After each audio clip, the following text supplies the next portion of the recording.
Hello, everyone, and good afternoon. So I realized just now I was on the wrong link. So that's why we weren't even over here. And I'm like, why is this not popping up in my phone? And then it's like, oh, because I was on the wrong one. So sorry about that, everybody. I was on the wrong link, y'all.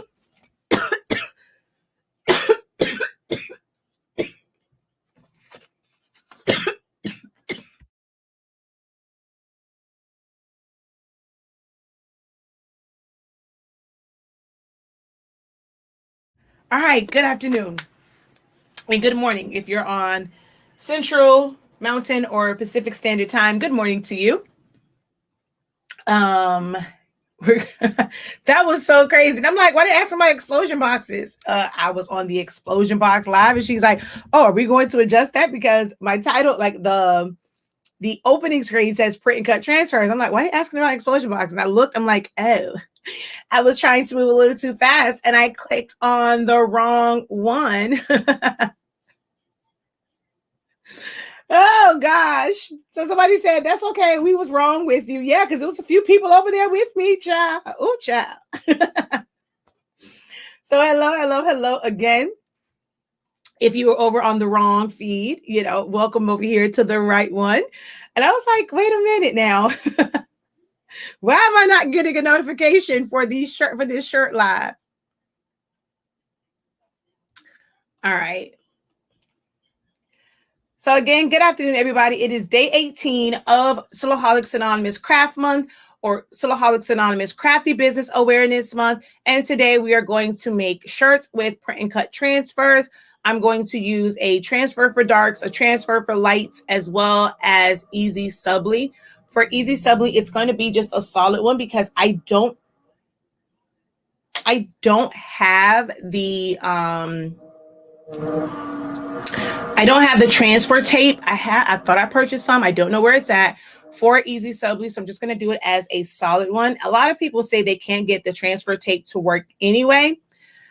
So yeah, but I am going to at least show how I do the print and cut with the sublimation paper because I don't print directly to Easy Subli. So we're going to go over those three things for print and cut transfers. Print and cut can also be for glitter HTV. And sublimating to that because you would have to do a print and cut for, for that as well. So that's what we are going to learn today. All right. So now that I got my whole entire life together, let's go ahead and get this 30-second pause out of the way, and then we're going to get started.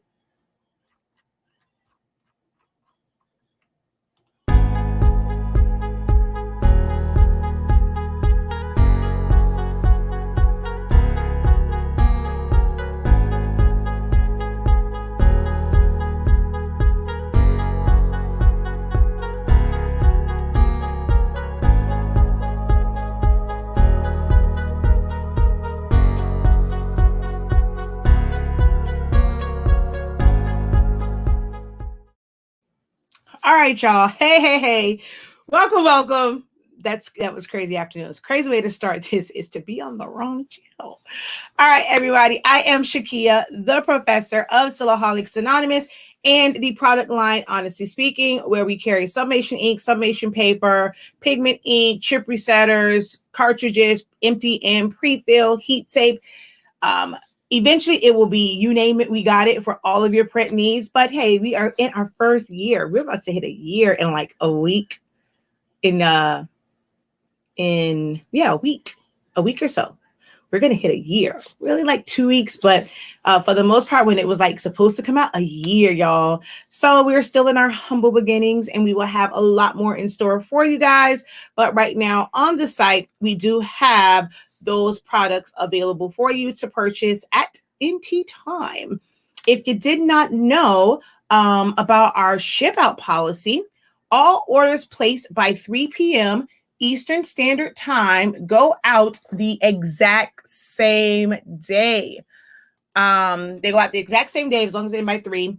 Anything after that goes out the next day. On Saturday, you have to get your order in by, I think, 11:30 a.m. So anything from Friday night up until Saturday morning goes out the same day. If you choose UPS shipping, that does not go out until the following, like Monday, because they don't pick it up from the UPS store on weekends. So if you order on Saturday, that won't get processed until Monday. But you don't have to wait forever in a day to order. Our site is open 24 hours a day, 7 days a week. You can go on here and order your amazing, Honestly Speaking, or HS Ink supplies and get them to you as soon as possible. I will say, though, there are issues with USPS. We have one of the biggest hubs here and distribution centers here, and even things from Broward County, they come down to the one here in Miami-Dade. So things can get lost in translation and a little stuck. That's not on us. Fortunately, that's the USPS. If you want more reliable shipping, we recommend choosing UPS. So if it's only a few dollars more for UPS, so that would be the better route to go, is UPS. All right. But shop.silaholics.com is where you want to go. The direct link is in the description of the video. And in honor of our 1 year and hitting 25K on Silaholics Anonymous and 16K on Honestly Speaking's YouTube, we have a giveaway going on right now. So if you go to the home screen and the banner that says giveaway, you click on enter giveaway, you can enter to win a full sublimation setup. That's a Epson 7720 printer, sublimation paper, heat tape, a full Incredible quick start bundle. So that's going to be your pre-filled cartridges, your syringes, your needles, your chip resetter, and a full set of 140 milliliter bottles of sublimation ink. So it's only $5 for one entry. And there's no losers in this because you're purchasing a gift card. You can take that gift card and be able to utilize the code that they give you on any purchase that you make from the site. So you get to get the supplies that you need, because even if you win, you're going to need more ink. You're going to need more paper. You're going to need more heat tape. So you can come back to the site, or just if you're planning to purchase something from the site, just go ahead, buy a gift card. And then once you come back to the site to purchase, just go back to home, use that to make your purchase today, and you're going to get an entry into the giveaway. So if you want to enter for a new one, go buy a gift card and then use that gift card to make your purchase. All right. Gift cards cannot be combined with any discount codes or rewards codes, so be mindful of that also. And as always, we do have Silaholics Anonymous Academy. We have an amazing class this weekend on Saturday. If you are interested in learning how to do all over or full bleed sublimation shirts, designing in Silhouette Studio, this is the class for you. It is only $50, and you will learn how to create your own template. I'm going to go over some design techniques and design tips, show you how to easily print them out from your printer, no matter if you have a small EcoTank printer or a large format workforce printer. It doesn't matter. I'm going to show you all the different ways to print it out. And then on Sunday, for day 22 of Silaholics Anonymous Awareness Month, I will be live on YouTube and on both platforms, showing you how to piece that together. So you guys don't want to miss that. You don't want to miss that live class. It is a live Zoom. So you are on with me. You're able to ask questions in real time. If I have to go back, explain anything, if you're stuck and you need to share your screen, it is a great experience when you are a part of any of my Zoom classes. They're not Facebook Lives where I have to kind of wait for you to, type out your question. You're able to unmute and communicate with me. And if need be, I can go into your computer. You can share your screen with everyone and the recording, of course. And I will go in there and help you out and figure out exactly what you have, what issue you may be having. So it is a great experience. If you've never attended my class, this is one of, like, this is a great one to attend. So it's $50. It is at 3 p.m. Eastern Standard Time on Saturday. So 3 p.m. Eastern Standard Time on Saturday is when this will take place. All right. So let's get into print and cut transfers. So brought over a few shirts. I told y'all the other day about a shirt that I've had for years. My niece is now 7 or 8. 7, because this was the last thing we did before the pandemic hit. Like, it literally shut down maybe a few weeks after this. So yeah, this is when she was 6. So this shirt is well over 1 year old, and I have washed this thing 1,000,001 times because I wear it quite often. So this is the Hello Kitty part, and the part, well, so the Hello Kitty, the Kristens, and the 6 are print and cut. The big is purple heat transfer vinyl, and then celebrating is black vinyl, because with transfers for darks, you can't create letters that are by themselves without a whole lot of work. You're going to see one where I did do it, but it was a whole lot of work to get it done. So for this one, I just used heat transfer vinyl so that I didn't have to have this part really big up here and to kind of have this outline. You'll see what I mean, because I'm going to do one that's going to have an outline, and then same thing for the word big. It just would have been one big outline. But this is a year old. I'm going to hold this up so you can see. Colors have not faded at all. I can show you the picture from the party. This shirt will break down before the colors fade, because it is done with pigment ink. And pigment ink, the beauty of it is it's waterproof. So when you wash it, the colors will not run. This was cut on my Silhouette Cameo. Just want to show that again. This was designed all in Silhouette Studio. You're not going to find those letters anywhere. I designed those letters and number. Okay. This is one from, this is from 2019. Now this one, I haven't washed as much. And then this is a really big design. I don't know what happened on this. It seemed like it wasn't, because you don't really get that. Well, I guess you do get it, just can't really see it because it's white. When you do a really big one, it is hard to get it back straight. You probably can't see it on that. You'll see it on this one. So look at, let me see if you can see it. Mickey's face. I don't think it picks up well. Okay, wait, there we go. You see like the wrinkles in there because it's so big. When you wash it, it will wrinkle, and it's not as easy to get those out. You have to put a piece of parchment paper. You would have to give your clients instructions to have a piece of parchment paper, iron with no steam, and go back over that if they want it to go back flat. But this is one that I did, you can see it 2019.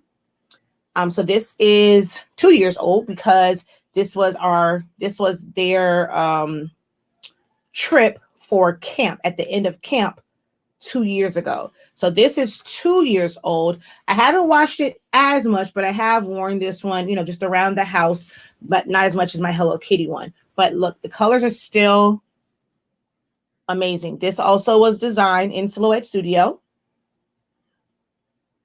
It's a mixture of a couple different images, and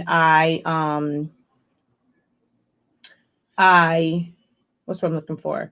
I did a trace and detach on this so I can make it a specific color. I put the image inside the glasses, and then I got the animal kingdom. I did not have vinyl that matched, so I had to do a print and cut for the text.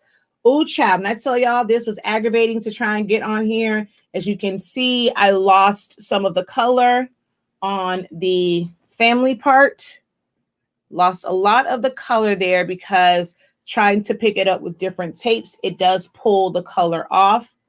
You can't see it as much on the word adventure, but some of that did come off, but you can really see it on the green where that came off. So this is from 2019. And does anybody remember when Avengers Endgame came out? I don't quite remember when this came out, but that's how old this is. Is it a year? Was it no? Was it a year ago, 2 years ago? Somewhere in there. This is one that I made. So this is on a yellow shirt. And I always, no matter what, I pretty much always use Jet Pro for darks. I don't really care for the ones for lights. I have shown a picture. I tried to find the picture, but I was scrolling, and I still didn't get to it. I took a picture of my cheer coach. She had on the shirt, our head coach, and it was the ones for lights. I made it for I think that was Breast Cancer Awareness Month. And she's the one, she brought me the transfers for lights. She's like, it was the cheapest one. She just needs something for the cheerleaders. And I made those, and she wore it all the time to practice. But the transfers for lights, I don't care which brand you use, because of the way they're made, it is a film that is like, it really peels apart. Once you wash, the peaks and valleys of your shirt will move, and that will crack. There is no way to avoid it. It's going to happen. There's no way to avoid the cracks of transfers for lights. I'm trying to go through this again. I know. I mean, yeah, I take so many pictures and don't post them. I mean, I know that has to be very far back, because we were still in cheer season, and we've missed a whole season. And my sister has on a mask that when she brought her car, that means it's not there. It's going to be further back than that. Man, oh man. I have no idea where that picture is or how far back it is. And I did this the other day, and I'm like, okay, I got tired of scrolling, but now I'm like, I'm determined to find it. I am determined to find this shirt, y'all. Oh, look, at least I found the pictures of us wearing the shirt. This is the day that I made it. Looks exactly the same. All right, now let's hope I didn't lose my spot. Okay, I didn't. All right, let's see if I can find. Okay, I'm getting closer. Let's see if I can find this picture. I hope it was taken with this phone. That'd be kind of crazy if I go through all this, and the reason why I never found it was because I never took the picture with this phone.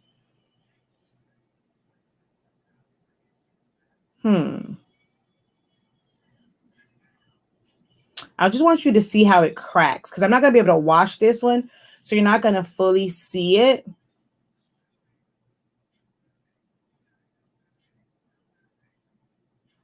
I don't see it. I see a whole lot of pictures that I should have posted with a whole lot of transfers. Dang it. I have a lot of pictures in here of transfers that I've made, like with print and cut, and I never posted them. I got a lot of pictures that I definitely need. So I should have posted. Oh gosh, did I mess up? I had a whole lot of pictures. This is crazy. The amount of pictures that are in my phone that never made social media at all. That's crazy. I'm horrible at posting, y'all. I'm horrible. I'm just absolutely horrible with posting. All right, I'm gonna, because I made a mistake and scrolled up. Dang it, man. I am horrible. This is ridiculous. I'm looking at all this stuff that I've designed and has never hit any of my social media pages. I should be ashamed of myself. Look at all this. This is crazy. This is ridiculous. All this stuff that wait. Okay, wait. I see competition videos. So I should be coming up on it. Hold on. I think I'm coming up on it because I see competition. Yo. I got a lot of stuff in here. Dang it. There's a lot of stuff in here that never made the internet. man. Oh, wow. And nope, I guess it's not all here. I just went through all of this. It's probably why I didn't find it. But since I had to go through this, let's share, shall we? So here, I'm going to turn this light off because it's probably going to put a glare. All right. So there's a set of shirts. That was also my niece's birthday. That was from her 5th birthday. This looks like it's separated, but it's not. I didn't go on this trip, so I don't have a shirt for it. But the way that this is set up, not sure if you can see. I'm going to grab like something to kind of point it out. But in here, so it is an outline around the word Kristen's. It comes, oh wait, I'm doing the wrong way. It comes around the balloons, over the B, connects to the 5 and go there and comes around. It connects there to the bottom. This part is open and it comes around and it's even open here. So where you see white, like it's like a pure white, that's the shirt. And it looks as if it's loose letters, but it's not. It's a strategic offset around it so that it all stays as one piece. All right. So there's one that's like that. I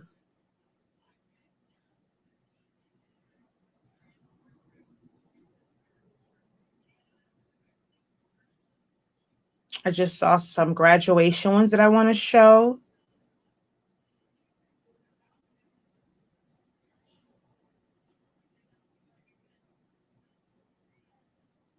Oh, this is a good one right here.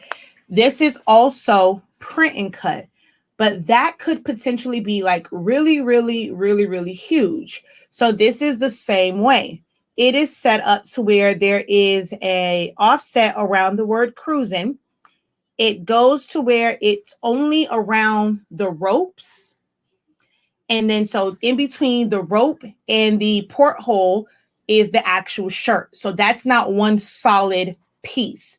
And then it goes around the anchor, around the word birthday girls, and then like birthday girl on deck. So it is strategically designed to cut around those areas. I'll try and pull that up on Silhouette, on what these people call, on Silhouette Studio. This one is, the pencil I wanted. So I combined heat transfer vinyl, like regular heat transfer vinyl, and then the pencil is print and cut. So you can use it for little accent pieces as well. All right.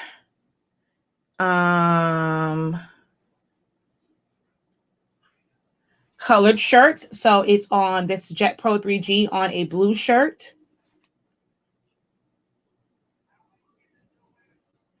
And again, strategically designed to where it's not going to be heavy. It's just the part in the middle. There was another one. This is a graduation one, and same thing. The outline is around the word proud, and then mom of and dad of, and then her name. And then, of course, the outline goes around her, but in between the P and the R, in between the letters, is the actual shirt. In between, like all the cutouts in between dad and dad of, and in between of and her face, that's the actual shirt because it was strategically designed that way to give it movement. This is Jet Pro 3G. And this was a pain in the butt because it is a lot of loose letters on this one. The I got, and then actually, no, this one I wanted to test myself. So there's actually no offset on this whatsoever. That was a big test for that one. So yeah, I've used it quite a bit. This is just one big solid one, but that's another. So you can see it on a blue shirt. And my goddaughter needed that for a play or something at camp. So that was like 2 years ago as well. Oh yeah, that says it, July 18th, 2019.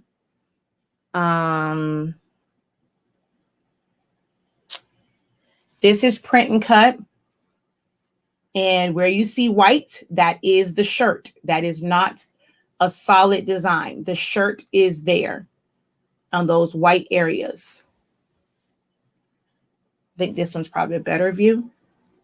I know the glare of my phone kind of sucks, and then me trying to keep my hand stable, it really sucks. But I think this one is on my Instagram. That one I know I did put on there. Here is another one that is print and cut and strategically designed to cut around it where it's not like a heavy design on it. Now the crab and the fish are separate print and cuts, and the star. So I just took those and randomly put them in different places on each of the shirts. But the doop part is not welded to it. It's grouped, and then there's an offset to keep that all together. So where it says Brother Clark, Mother Clark, Daddy Clark, like that, those are all letters, and it goes strategically around it. So that just gives you, ooh, this was another fun one. This is a combination of white heat transfer vinyl and print and cut for the word cancer. Yeah, for the word cancer and the arrow. So this is a mixed one. Again, a colored shirt. And it was for the different cancers. So I traced that and made his stripes the same colors for different cancer awarenesses, and then made the word cancers like that.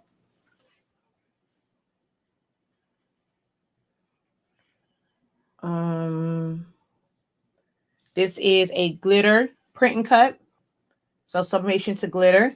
Now that one is really, really heavy because it's the whole shirt. And I just closed it out. So show and tell is done because I made a mistake and hit the X button. But that just gives you an idea of different things that you can do with the print and cut. If you don't have sublimation, you're not limited to doing custom shirts. It's just a different feel and a different way of doing them. All right. So we're going to break this down. And I'm going to show, you know what, let me go and try and open up some of these. I have to shut down a bunch of stuff here so that it doesn't shut down Silhouette Studio. So while I am shutting down Silhouette Studio and opening up some of these other files, I'm going to go through some of your comments and questions. What a wonderful day to be great. Who you telling? She says, and we still hit that like button too on the other video. Thank you. Hey, Jesse. Hey, Jesse. Would you sub to glitter and apply to a tumbler? No, not me. You could. I mean, some people apply sublimation. I mean, some people apply HTV to cups and things. I personally don't. Yes, 10 days until the Inkiversary. Hey, Inkiversary. Is it true that HP ink is pigment ink? Most of the office jets, yes, they are.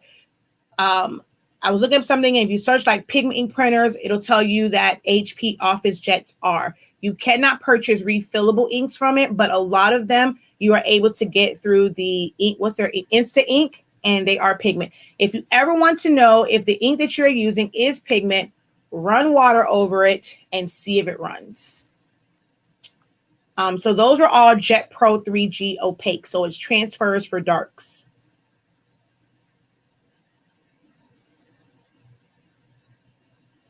Oh, see, there's that question. There is no for HP, you have to order it. There's no, I've never seen anyone like sell out of market, like non-original HP inks that are like pigment. So you have to go through them for Insta ink or their cartridges for it. It's not like Epson where you can get the refillable cartridges. All right, so still trying to close out some of this stuff.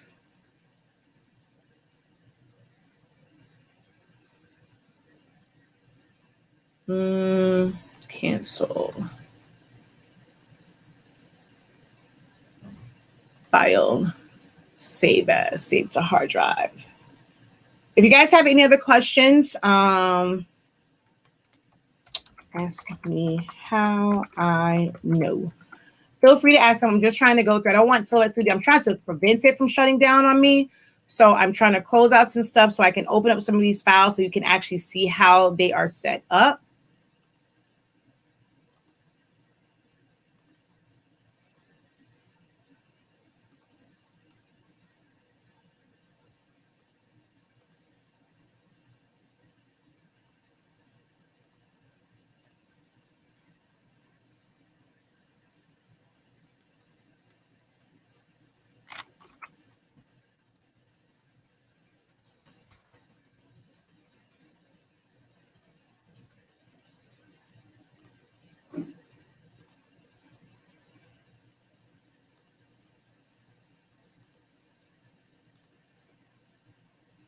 All right, let's see if I can find some of these files to open up. Let's go ahead and go to my screen.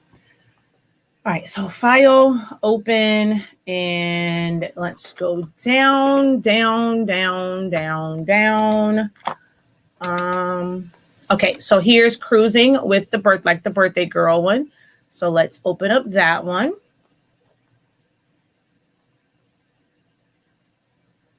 And then file, open. Which the other one's going to open up.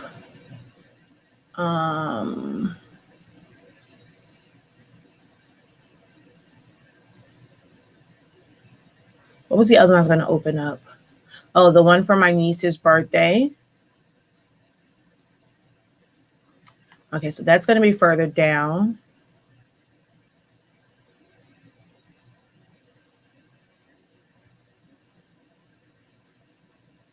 Oh, here's Bows and Burnouts.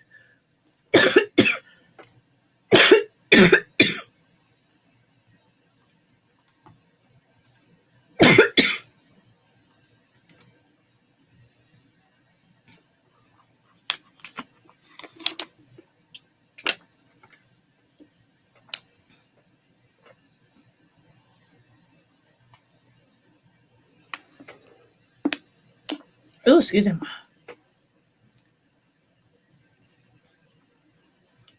I'm looking for Chrissy's her Mickey Mouse one, which I thought I just saw.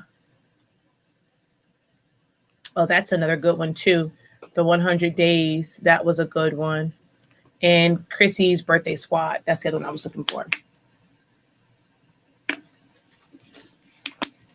Is an HP inkjet printer good for print and cut? Any printer is good for print and cut. It's just a matter of whether or not the ink will potentially fade a little bit once it's washed. So if you have an HP that uses pigment ink, then it will be great for it because it's not going to rinse out. So good. This one actually doesn't have the outline around it. So this is how it was set up, right?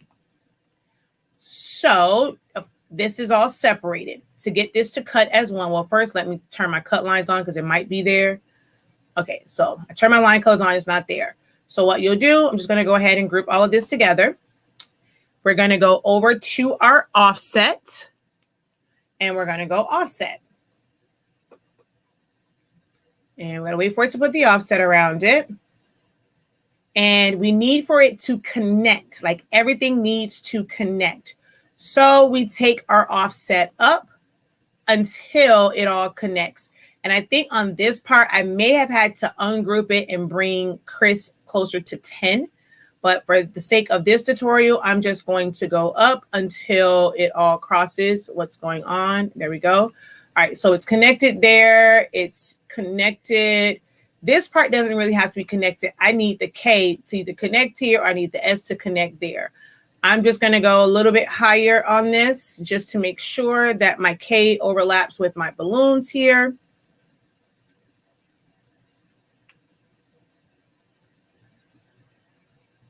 Okay, why do we have such a delay? I think Silhouette's going to shut down on me, y'all, because it's acting funky. It's taking way too long. It shouldn't take that long. So I think it's going to shut down on me. All right, let's see. Let's go over here while that's trying to figure itself out. while I have an HP with Instant Ink. Hi, purchase your ink. Can I take this other ink out and just replace it with yours without any problems? I have my printers. Did you get new cartridges or just the ink? All right, so this should be big enough. I'm just going to hit apply.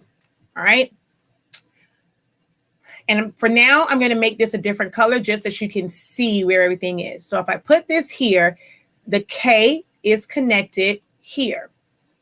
It's not connected from the S to the T, but that's fine because the TINS is connected to the 5.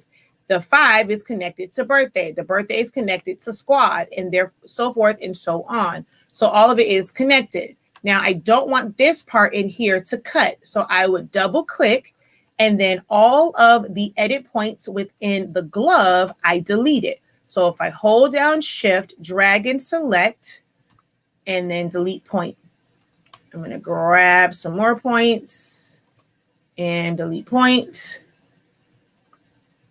Delete point.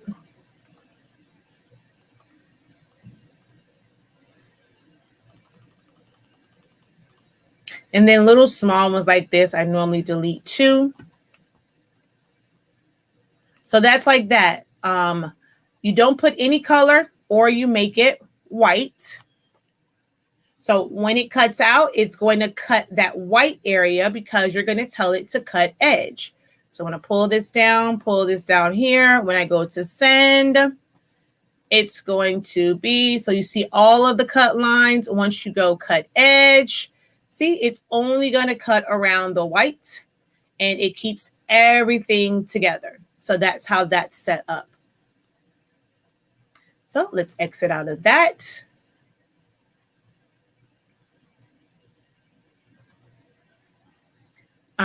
This one, let's see if it's already set up. It should be. So this one, you can see that there is, I'm going to just check the outline. Let's see, it's grouped together. So let's ungroup. And then I'm going to go to this outline here. And well, oh, this one I had to do several because it's the way that this is set up. So there's actually several outlines to this. Okay, wait, that might be the one that's the whole one, but it's going to show white. But it actually does go because there's other outlines around it that are around this, but this piece goes around everything, even down here. So this had to be strategically like designed, but see that goes around that. But once you go to send, it will only cut, even though you don't see the green behind there, it's set up as an offset and it's going to cut right to this. So this is the only lines that will cut. And you can see in here, it's open. So you would see the shirt. In here, it's open. So it's the shirt. This gives the shirt a little bit more room. So it's not so stiff and allows it to still breathe, where you don't have this really big just cutout sitting on it because there is no breathability with transfers for darks. And then these two cut edge. And so it doesn't cut all that other stuff. It's only going to cut the edge. So for Cricut, if you needed to design it and have the offset to upload it to Cricut Design Space, you would just save it as a PNG because remember with Cricut Design Space, PNGs automatically trace. So if I were to go and let's delete this and let's turn off our registration marks. Also, let's turn off line colors and make our fill colors for this one. Hold down Shift. This one, let's make them white. Ooh, wrong thing.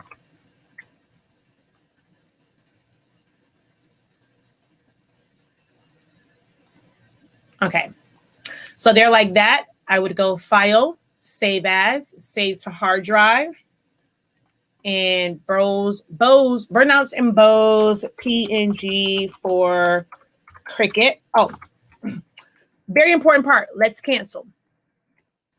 You have to measure this because it's not going to come in the right size. So this is 9.953. Now, you're not going to be able to cut this in Cricut, though, because, you know, Cricut's print and cut don't do this big. I'm going to show it. Well, actually, this isn't even putting the size, because what you will not be able to do is cut this in Cricut unless you're going to put a whole line across. I just forgot about that. But what you would normally do is kind of select all of it. It is 9.953. Put that on there, 9.953. And I'm going to make that black and just put that somewhere within the design where it's not going like past the edges. So it's not going to affect the width. Oh, you see that right there affected the width size. So I'm going to put it right there. All right. Why are you still showing? Oh, I know why. Convert to path. 9.953. All right. So I'm going to go File, Save As, Save to Hard Drive. We're going to go to PNG. PNG for Cricut. And then we're going to hit OK. Transparent background. I like to just make it huge and then go save. And then I knew it was going to happen. I knew it.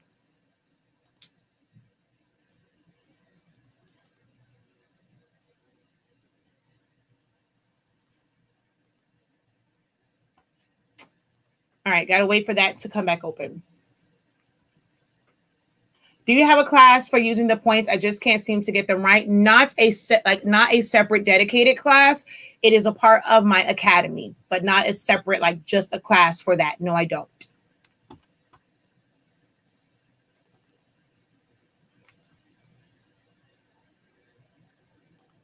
So yes, if you have the whole setup, all you have to do is just switch out the cartridges and that's it. So you'll take out the vent plug.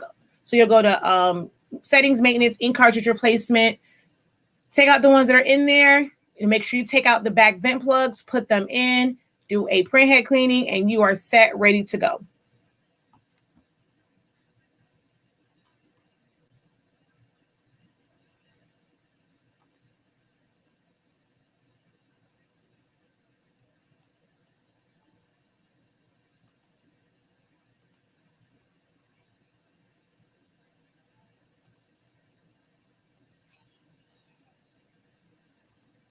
I don't even know if it's saved or not. So let's see. Let's go to Cricut Design Space. Oh, actually, I could have just gone to my desktop to see if it's saved. Oh, well, quick access.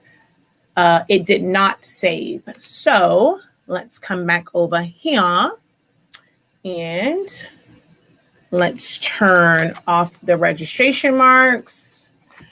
9.953. Fill that in with black, convert that to path, rotate that bad boy, place it right here so that I know what size it needs to be. And then we're going to go File, Save As, Save to Hard Drive. Let's go desktop. We're going to make it a PNG. PNG for Cricut.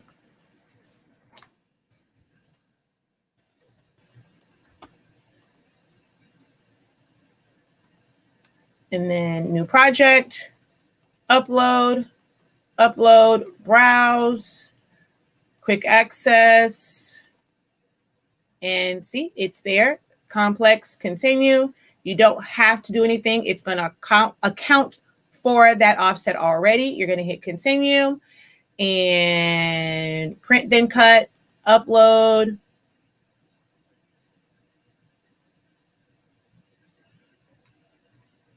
And then insert. And there it is. It's going to be very, very large. So my width says 16 with this locked. We're going to make the width 9.953 and hit enter. So now my height is 15.472. If I go back over here, My height is 15 point, well, this says 517, but there's some things hanging down. So that's probably why this is going to be like just straight up now. So, but that's how you would save it. And then you would have the outline around it. Of course, we know we're not gonna be able to do this. So I'm just going to shrink it down to the size that you can use. So let's just go the highest one here. Let's make that 9 inches, and then make it, and it will cut around it. Yours doesn't show y'all cut lines, but it will just cut around it. All right, so that's how you would save that. Has to be saved as a PNG. You cannot save it as an SVG. All right, and then just going back to here, the cruising one, so birthday girl on deck, and cruising with the birthday girl. What I was saying about it's open here and all the way around here. I don't know why my width is off. Probably because this is still in text mode. Let's see.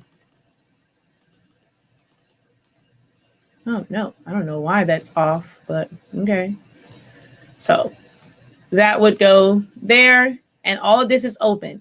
This was all the shirt. Even the cavities here was the shirt, to where it gave it movement. All these cavities here, wherever you see an opening, if I were to put a box behind this and make it a color, send it to the back, wherever you see that purple was, you know, that's where the shirt was. So I strategically set mine up that way. All right, so that's that. All right, we're gonna come over here so I can set these up. My ink is finally finished. Yes. How do I add yours to my Eco Tank? Do I have to clean out anything? If it's finishing, then no. I mean, as long as it's like very, very little in there, like you know, the line that it tells you that you should not let your ink get below this point. I mean, you really should go there. I don't know how it's going to be if you mix the colors in there. Like, how much is it going to affect the color? Because you do have ink in the lines. I don't know which Eco Tank you have. Some of them you can open it up and drain the ink. Others you can't. But you want to have as much of the other ink out as possible, just so that you don't have a difference in color.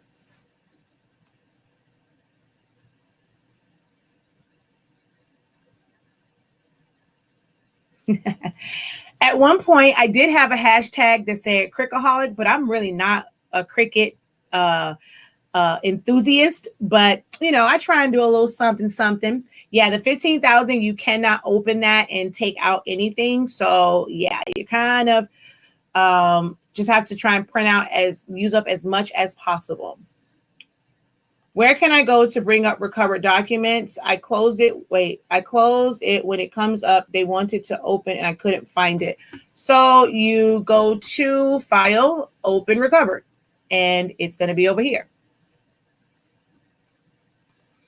All right, we're going to set up a couple of different things. So I think this one is going to be for the front, and this is going to be on a transfer for lights. Actually, I'm going to just do both. So let's group that just so that I'm not wasting. So I'm just going to do an 8.5 by 11 one. I'm going to shrink this down to fit on 8.5 by 11. Let's move this and then rotate that. Let's see. I don't know. I'm going to have to figure it out in a minute. All right, I'm going to go over to here. I want to show my cut border. I'm going to go to my registration marks, and I'm going to, okay, that's maxed out. That's maxed out. I'm going to take my insets and push it all the way out, give myself a little bit more room here. So fit that in there, and might be better if I rotate this. Oh, no, I can't, because then it's going to be in the registration mark area anyway. I don't know. Let's see which way is going to be better. Oh, yeah, this actually does work out a little bit better as far as sizing. And then this one, do I have an offset on it? Ooh. All right. No, I don't. So we're going to go over to offset. Go offset. And I want this to, I can make this a lot smaller. So we're going to just click down on the slider. I just need to make sure that everything is connected right now. I'm going to cancel this and zoom in. My drip was not connected to everything else.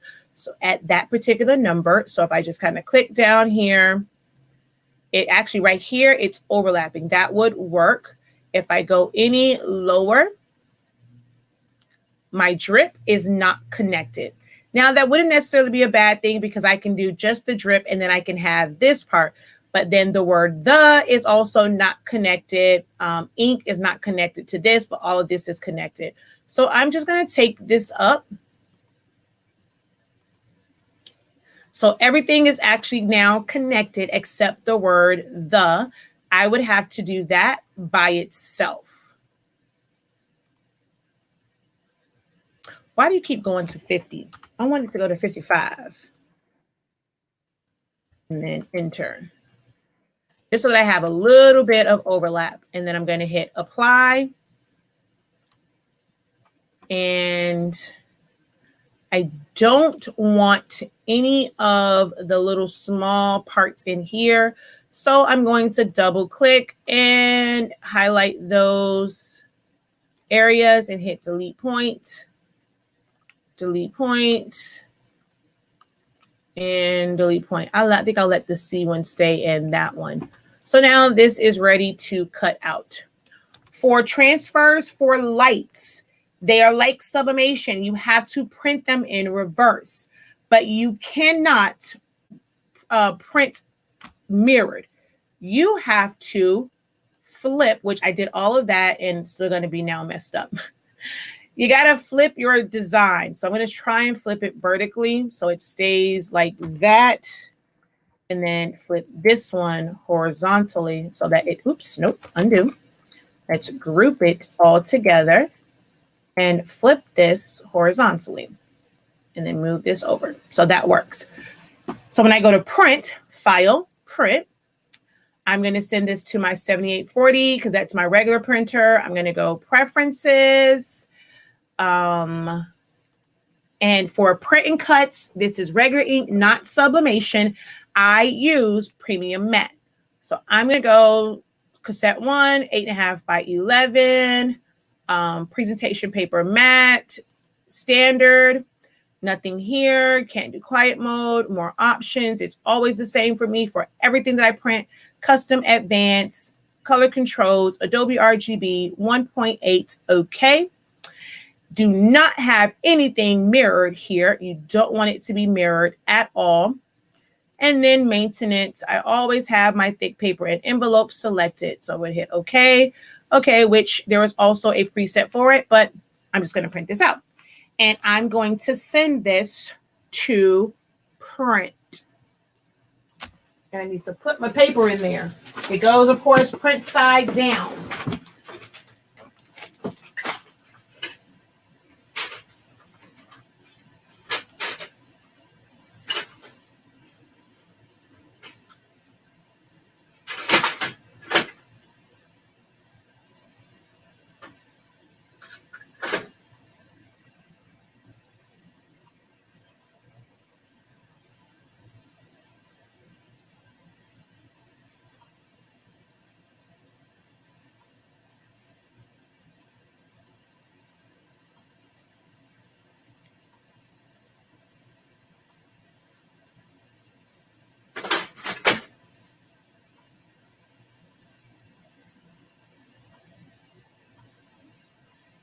All right, waiting for that to communicate and send. I have no idea why it's taking so long.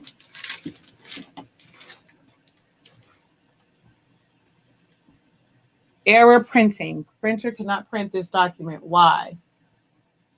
I changed the setting. Print queue.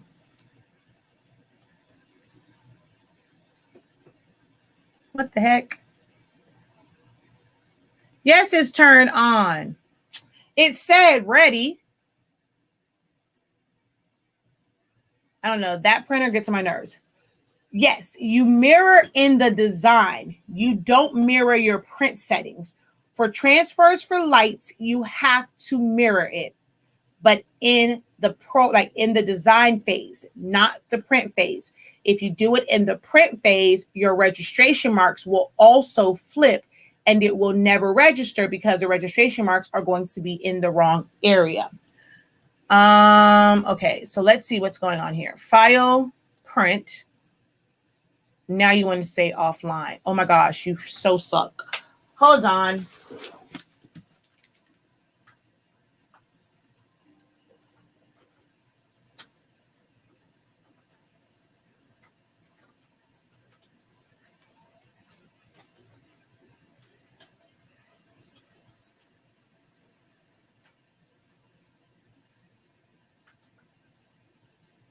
All right, had to turn it off, turn it back on because it wants to act all crazy. So while that's while that's going again, we're going to cancel that. We're going to move on to the next one, which is the ones for darks. So I'm going to select this. So copy. And let's open that in the new window and paste. And then this, I'm using a 11 by 17. So we're going to go over here. Your page size always needs to match, like your design page size always needs to match the, it always needs to match the size paper you're going to print to. So 11 by 17, of course, my 12 by 24 inch mat, because we need that one to print to cut 11 by 17. I'm going to go to my registration marks, turn them on. I always max out my thickness on everything that I do. It's maxed out. Because I am using a wide format printer, I can take my insets all the way out to give myself more space. So I'm going to take this and shrink this down to about 4 inches because that's going to be a chest design in the front. And then I'm going to take this one and put it here. I'm going to... Let's see if I can get this one. I'm going to rotate this, not flip it horizontally. You have to rotate it for what I need it for. And I'm going to try and get this to be as big as I can possibly get it. All right, we're going to put an offset on this because it doesn't have an offset. So let's go offset. It's not quite connected. So I want to make this, I just want to make this closer together. So I'm going to cancel and let's make this closer together. I'm going to ungroup, convert to path. Oh, my bad. Ungroup, not convert to path, because I need all of them to be separated so that I can, well, dang. Ungroup again. All right. So we'll take the word and group that, take incredible, group that, makes you, group that, inspirational, group that. We're going to move this down. Actually, no, I just want to move this one down some. And I'm going to select all 4 lines, go up here and space them vertically. Okay, something is, oh, that's because this is off. All right, so I'm going to have to do it the long way without, well, let's ungroup this. Let's group this together and then group this without that. And now let's select them and space it. There we go. And I'm just going to pull this down some and maybe make it a little bit smaller. Now, when I go to do my offset, it is not going to require as big of an offset to connect. All right, so I still need to come down just a little bit. So we're going to cancel. I'm going to bring that down, tab it down like 1, 2, 3 maybe. Select them all and we do that. Pull this down. Actually, why are you not centered? So I didn't have to adjust that because that actually should sit in between the N. Oops.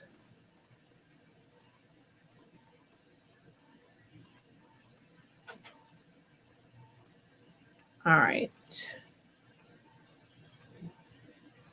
So now let's see where that lies. Offset. And okay, good. I wanted a major overlap so that I know I can bring it down some. So I'm going to go with 0.075 just to see where that puts me. I want a really thin outline, but I want it to connect. Oh, child, what the heck was that? 0.075. Enter. I have a little bit of overlap here, a little bit there. These still don't quite overlap. So I'm just going to make it 0.1, and that should make it where everything overlaps. And yeah, so it's bigger than what I wanted, but I'm okay with it. And I'm just going to hit apply. This is all one big outline now. And I could have, brought it closer and did all of that, but yeah. It's a couple pieces in here I don't want to have to deal with as far as weeding them out. So I'm going to take out these really small pieces. I'm going to double click, hold down shift, drag over those edit points, delete point, delete point, delete point, delete, delete. All right, so I'm okay with that. And let's make that white. Ooh. Let's see. Yeah, I'm okay with that. I thought about doing another one here. So I do have white. Let's see. Do I want to do that? Let's go offset. I'm going to take this down.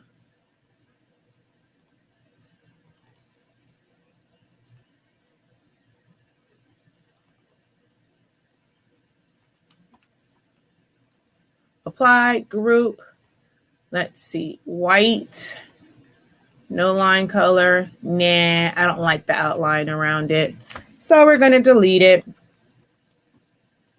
Oh, whoa. Oh, this wasn't a part of it. I guess I didn't have that selected. All right, so let's delete that, but I need this word. Offset, I did what? 0.1. Apply, hold down shift, select the outline and weld it and send that to the back. All right, because that wasn't a part of the original. All right, we're going to group this together. Move this bad boy out of the way. Rotate this. Place it here. I can probably make this just a little bit, although, you know what? I'm putting this on a really small shirt. So I'm actually okay with that the way it is, because it's not going on a shirt for me. I just grabbed a shirt that was in the storage area. And then for this one, I'm going to go offset. And it's going to give me this like part around here. I'm going to take that down to 0.075. I can probably go down a little bit more, 0.05.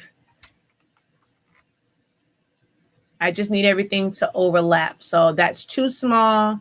So 0.065, enter. Okay, still not quite. So yeah, so 0.07 or 75 would have been ideal. All right, so there, I'm going to hit apply. And then that's all the way around. I'm going to fill it with color so you guys can see it. I'm going to double click. I'm going to delete all of the points in here because I don't want there to be any cuts. It's going to be one big patch.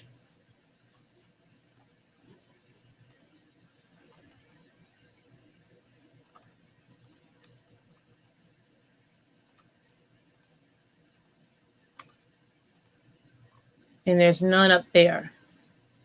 Now, if I didn't want this to cut around like that, I can make this a lot smoother by adjusting my edit points or putting a curve and then welding it. But I'm going to let it just cut just like that for the sake of like just cutting it.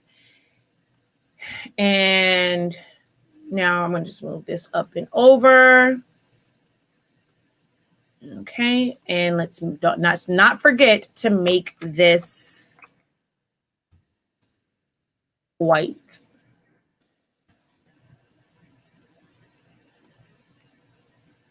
Now, there are some other techniques that you can do so that the offset is not so big. You can make it seem like it's a part of the design, kind of like I did with the Hello Kitty. That is something that I mainly teach. Like we've gone over that in my academy where I teach, you know, extended tips and tricks like that. But this is your basic way of getting it to cut all as one. All right. For print and cuts for me, I'm going to try and get this as close to the line as possible here. And that means I can bring this one to here. I'm going to take my bottom inset and I'm going to bring that up. So I click on advanced options and I'm going to bring my bottom one up as close as I can get it without anything being in the restricted area. I find that the closer you have your design to your registration marks to the design, the more accurate it cuts. So I move this over. I'm going to take my right inset and bring that in to right to the edge. And now it's closer. These are tips and tricks that I use for better print and cuts. All right, I'm going to go ahead and just check this, go to send before I even kind of send it to print. I'm going to go cut edge. Oh, my cameo is not on. I'm like, why is it not picking up a tool? So I'm going to go cut edge. It's going to cut just the edges. And I'm going to go back to design and send this to print. File, print, my 7840. I'm going to go to my 11 by 17. Like I said, I already have presets for this. So it is presentation paper matte, standard, 11 by 17. And then more options, custom advanced, Adobe RGB 1.8. No mirror for this, and you do not flip it either. It's going to be the same thing if you were doing, who's those people called? Easy Subli. And then you're going to go maintenance. Everything is the same, so I'm just going to hit OK. And I'm going to tell this to print. And I have to put the transfer in there.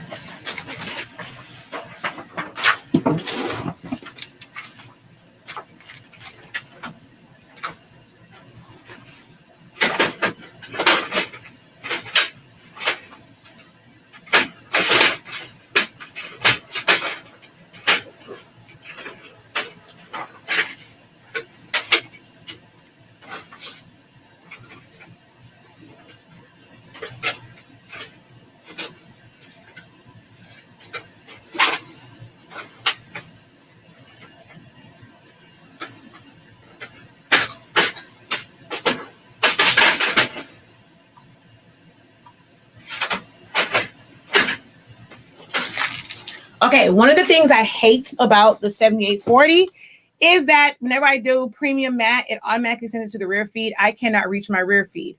So I actually need to change my preset. So I'm going to go File, Print, Preferences. I'm going to put this as Cassette 1, and I'm going to go to More Options and Add or Remove Presets.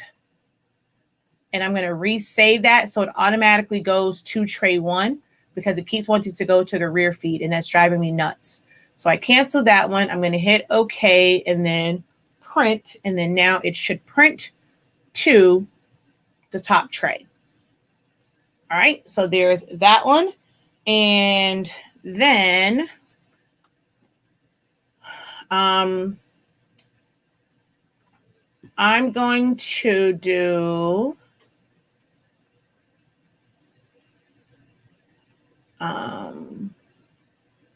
paper mismatch. I have to go to the printer for that.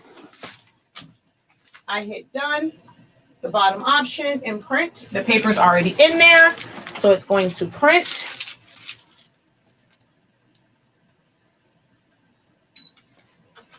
All right.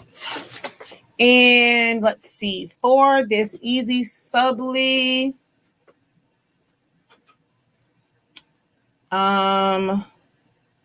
let's just do the same one, I guess, the Boss Moves, and I'll do that for Easy Subli.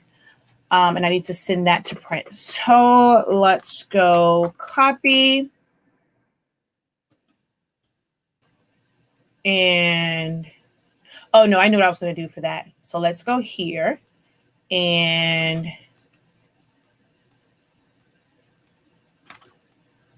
I need to make a circle around this. Well, first, let me group it.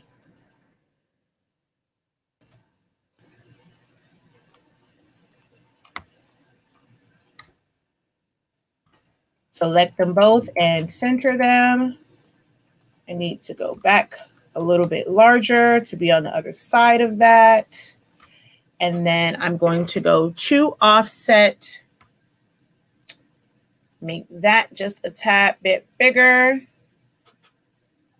And then another offset and make that bigger and apply.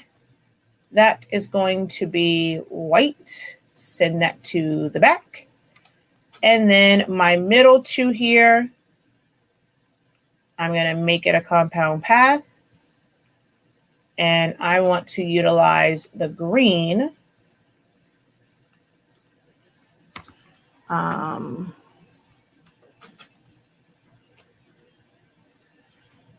Actually, let's release compound path. Send them both to the back. Let's make this white and make this one yellow. There we go. So that's going to be the one that I use for my Easy Subli. And actually, I'm going to do this two ways. So let's pull this out. Let's delete the ring. And I just want to put an offset around this because I don't have transfer. If I had transfer for it, I can make it where it's all one, but I don't have any for it. So we're going to go offset.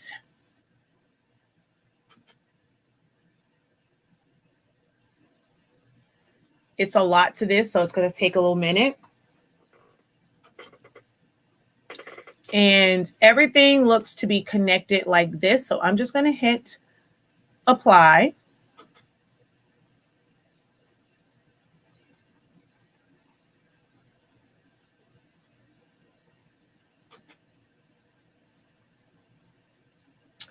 And ooh, I hope everything is connected. Okay, I see two boxes, so something is not connected. That part isn't connected, but I'm okay with that. I'm okay with that. And then I just need to figure out the parts I need to take out. So double, actually, I'm going to release compound path on this. Hold down shift and select the parts that I want to keep and weld. I'm going to deselect the parts that I want to keep, should I say. And I'm going to weld everything else back. I'm going to weld everything else together.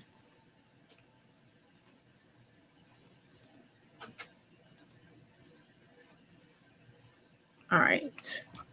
So if I change the color,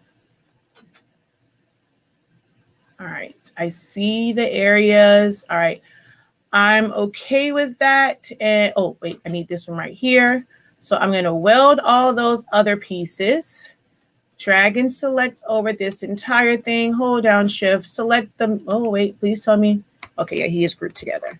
So select everything, hold down shift, click on this image and make compound path for the other part and make it white and send it to the back. Oh, it's to the back. All right, so now that one is also ready to go. I'm going to do both of these on Easy Subli. So let's group this together, shrink this down, shrink this down. I'm going to make my page. What size is this? I can technically cut this down to whatever size I want it to be. I think this, I need it to be like a 5. So somewhere in there. And then this one, we're going to shrink this down. I'm going to just do some small ones. So let's just go like this. All right. Ooh. All right, I'm going to set my paper to 13 by 19 because that's the sub paper I'm going to print to. I'm going to print this on. So 13 by 19. I'm going to turn on my, oops. Oh, I have to do 11 by 17. I can't do 13 by 19 as a print and cut. So we're going to put some 11 by 17 paper in here. Because we can't do 13 by 19 as a print and cut. And we're going to go on, turn my cut border on, bring these down, go back to my registration. I take my length all the way up, my thickness all the way up, my insets go out.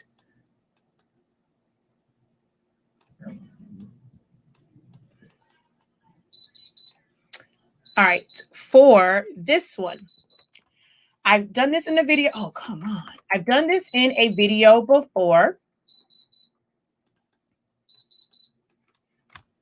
Not to make my duplicates. This is for the easy subli cut. I technically don't separate them, but for the sake of this video, I am, just to not confuse you guys. It's just something solid. So if I just hit weld, it's just going to make them where they're solid pieces. And then I know that those are what I would cut my easy subli from. But for this part, what I like to do, I don't want it to cut around the entire thing. That's just going to take way too long for this. So I put a box around it, and I'm only focused on, like, I only need a little bit at the top and a little bit at the bottom. I really don't even need the sides. Sometimes I'll give myself like a little side piece to register, but I really, really don't even need the sides. But I'm just going to leave a little bit there. I'm not going to leave anything on this side. And I can take this up a little bit more. I just need the very top. And then on this one, let's just kind of come down past there. So I'm okay with that being right where it is, right? I'm going to group this together.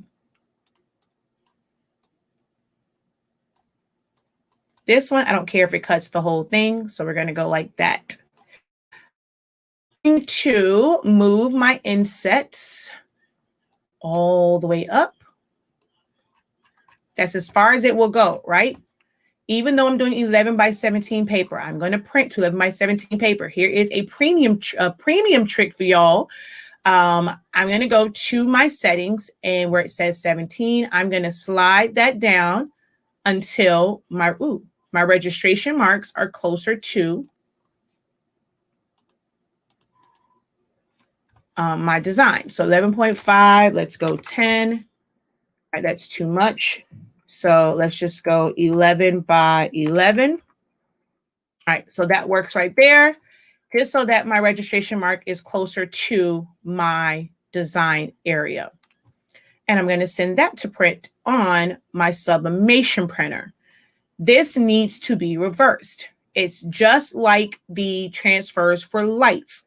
You have to mirror it in the program.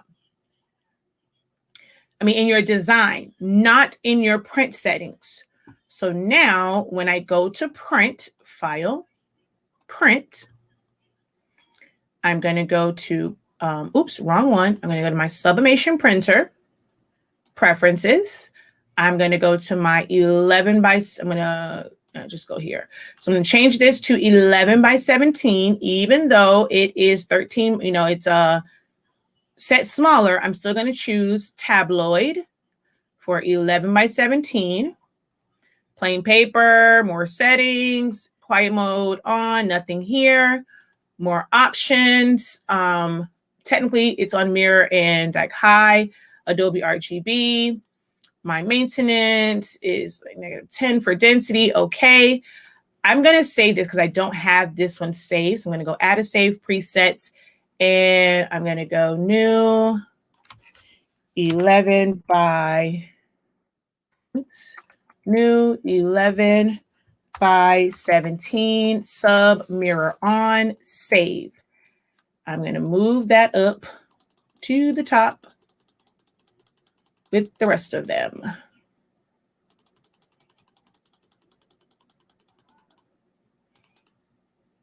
All right, I'm going to close this out.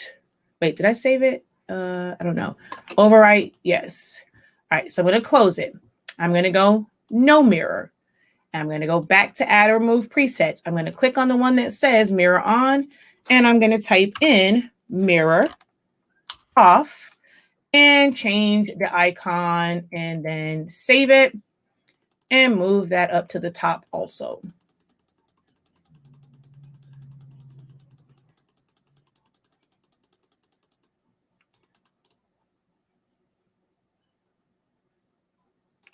And that's the one I want to use. So I want that one, mirror off. Okay.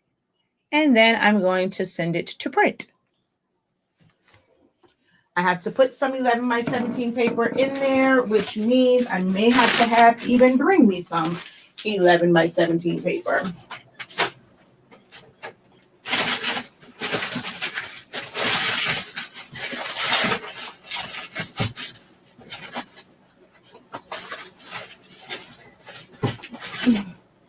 Nope, found it.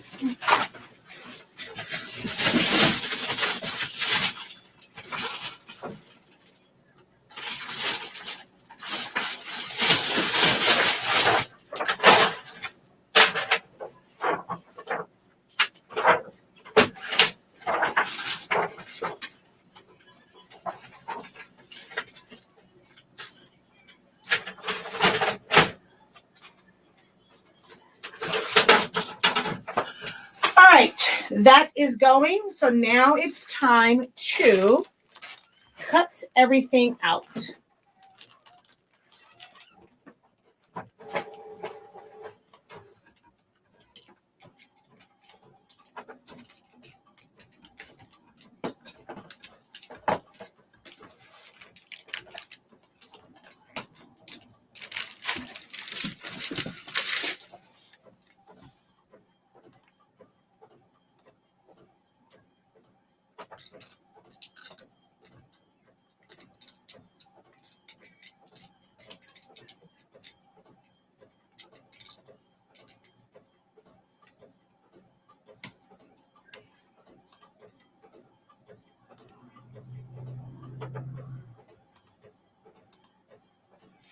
All right, so we're going to put this on the mat.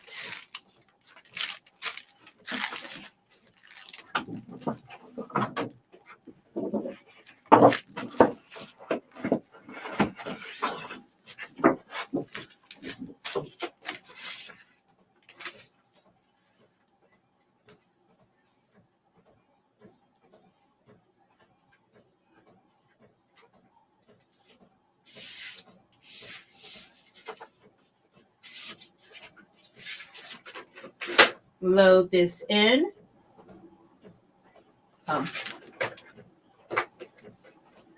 Zadimani was playing with this.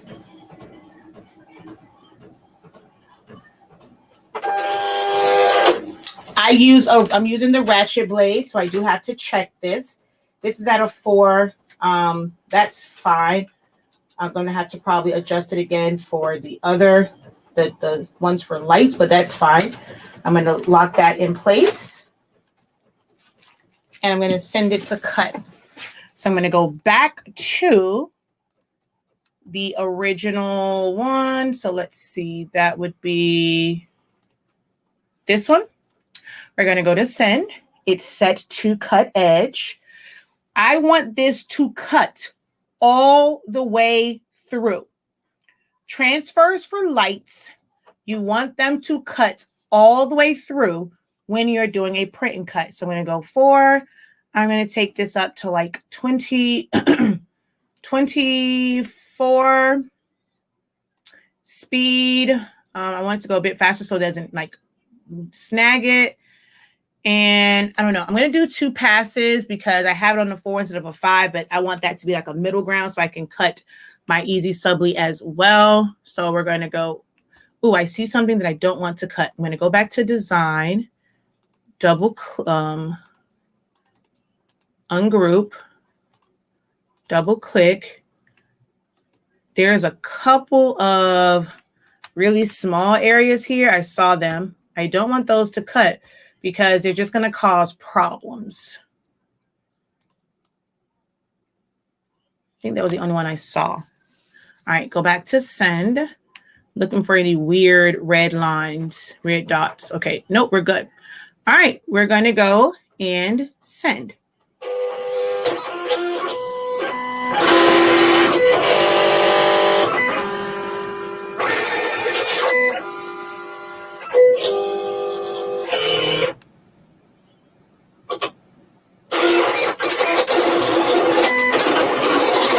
See, I don't really have issues with print and cut and it registering. Those are the tips that I do as far as having it register. And I play around with my settings. That probably was too much at a 24 and a 2 pass. So I'm probably going to have some areas that are kind of lifting because that was pretty, it's probably too high for that. I probably could have gone with like a 22 or 21 in double because this isn't that thick of a paper. Yeah, I didn't need that second cut because if I look now, it actually cut through. So I did not need that second cut. I'm going to stop this after it gets all the way around so that on the other side, I just do it as one cut.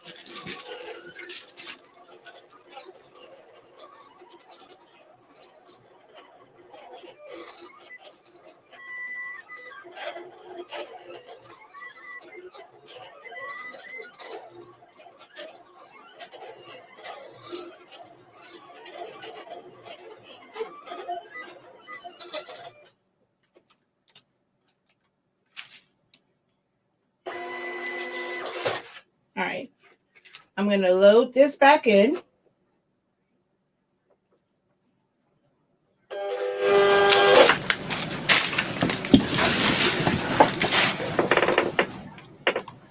And over here, I'm going to hit cancel.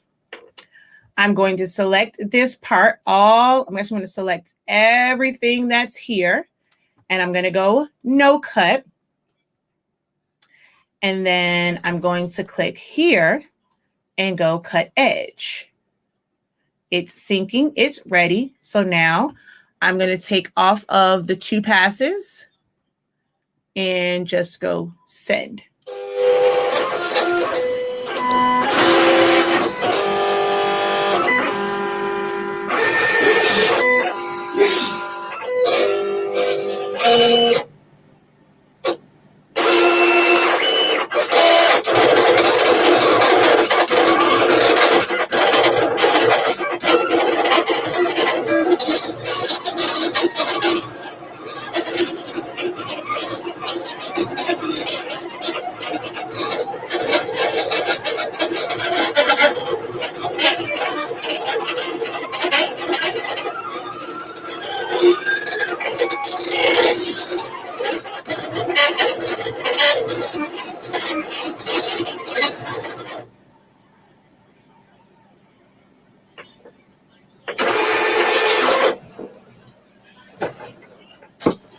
Yep, we're good on that front. So we're just going to unload this, move this off to the side so we can get to the other one loaded, which is the ones for darks.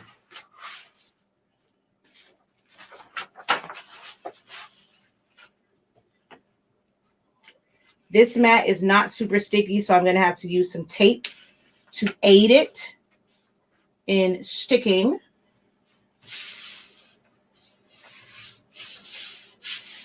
All right, let me grab my masking tape here.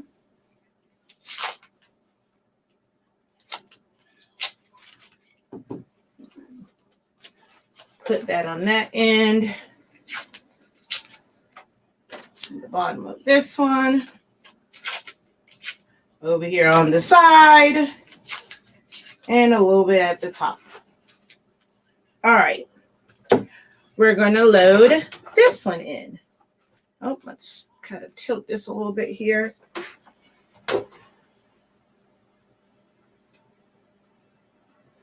And load that bad boy in.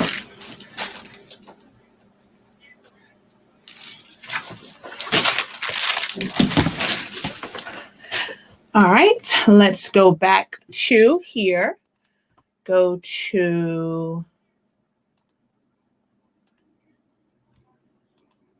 this one. We're going to go to send. I'm going to leave it on a blade of 4, but I'm going to take my force down to, because it's really high. So it should cut through with a force of 8. My speed, I'm going to take it up to like a 5 in one single pass. And then we're going to go send.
And that part is where I was saying I could have smoothed it out some so that it doesn't like kind of jumps around it like that. And it would just be one smooth cut.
All right.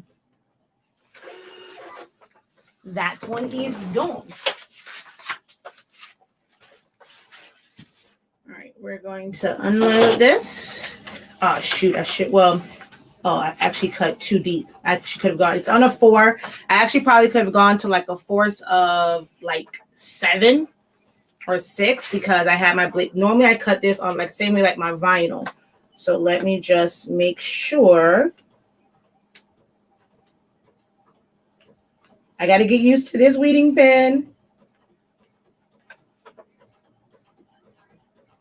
There we go. You got to like just prick it in the corner. Okay, there we go. This is good. So I'm here, just going to weed this. You're going to weed away the negative.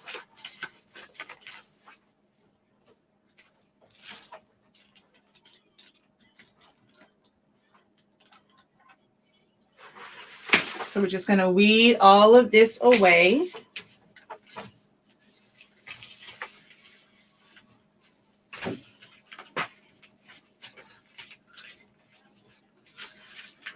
Okay. And then you're able to get right up under it, which this is awesome for, to get like, to really get right up under the edge of it. I did find that the weeding pen was good. Like this weeding pen was good for that, to just barely get up under that edge. There we go, to lift it so that you can release the pressure, because it's pressure applied to the backing. So now this is a patch. Same thing with this one. Just pick one of the ends, pick it up. You see, I don't weed out the middle parts because as I lift it, those parts are going to stay behind. And then little things like this, I want to make sure you have to be very careful. This is very thin. It is not vinyl. I'm sorry, hold on. The microphone is far away. Hold on. It is not vinyl. It is a film.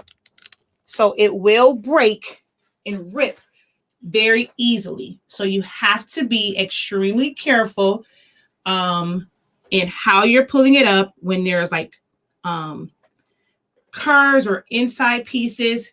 You want to pick it up from the end again and pull that back to where they meet, where it's solid.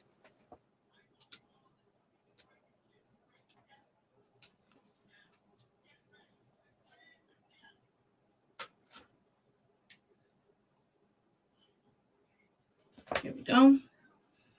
And lift it up. Now here where the word how was, I'm going to come down and try and lift, like focus on that to where I'm going to come back underneath there and lift up the word how, and then pull it back this way. And I thought the word ask was not connected, but duh, it's connected to the T. So this is still all one piece.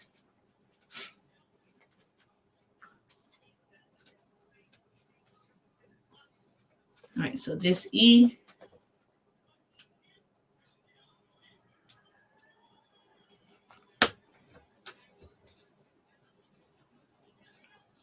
When you're doing it this way, it actually takes more time because you have to be extremely careful. This is why I don't like doing a whole lot of printing cuts, because this part is very long and tedious compared to other methods when you're doing it this way and you want it to not look like one big block. Now, all of these have an offset on it. If you saw, like with my Mickey and the Hello Kitty, you can have it where you don't have a white border around it. But with all the ones I chose, they all happen to have a white border around it. So there's that. All right. And then the other one cuts all the way through because we applied this in reverse.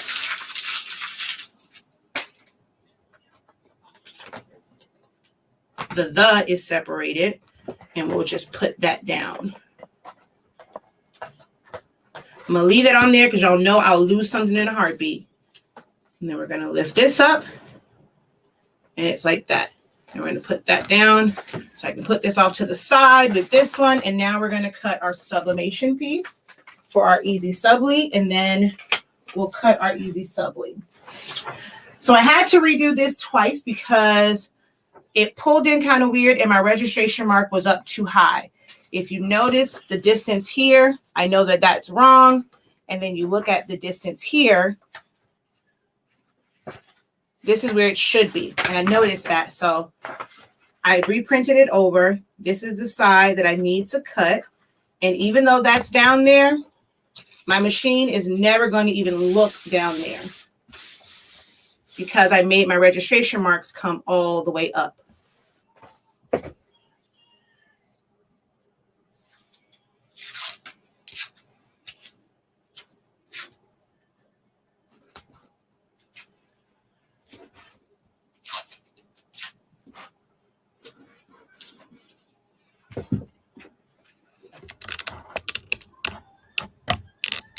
All right, we're going to load.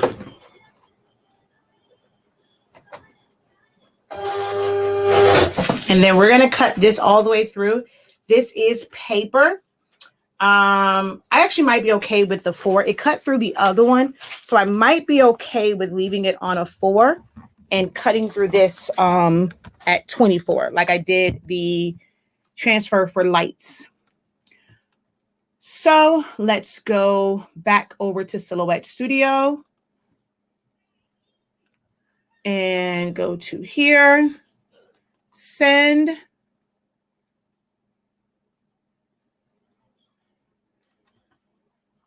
Oh, I didn't do cut edge. So you see all of those cut lines, select them and choose cut edge. So now it's just a circle and then this little piece around here. I'm going to go 3, my speed, my 4. So I'm going to take that up to 25 just in case, because this is a bit of a thicker paper, maybe even 26. 1 pass and then send. Ah, that one did it. Wait, is that the right one? It is. So you had 1 failure. What are you doing? All right, let me just make sure. Okay. This is how minute the difference is. This paper has to be right inside the tape. Not sure if y'all gonna be able to tell, but it is like, hold on, yeah, the light, it's just barely over the tape. So I'm gonna take this off and line this up exactly where it's supposed to be. This is why when you're not using a silhouette mat, it is very important to calibrate it and set it up, and you know exactly where to put your paper. I think that it makes it more accurate too, because then you know exactly where to put it.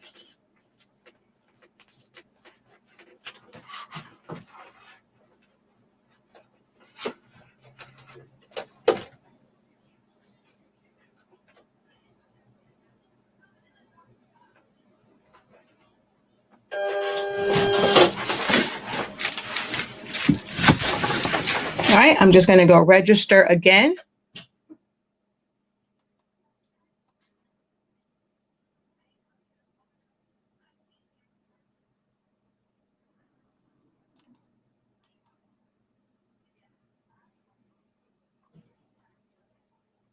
All right, why did you not?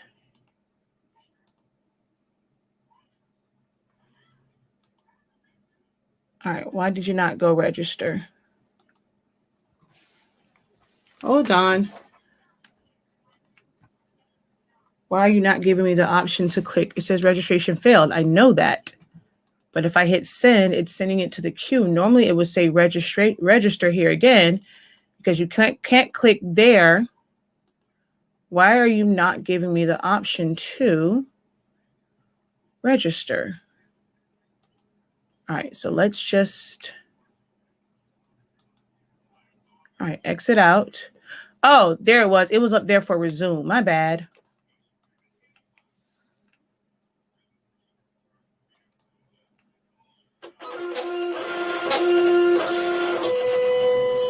Okay, nope, you're acting crazy. That's a first.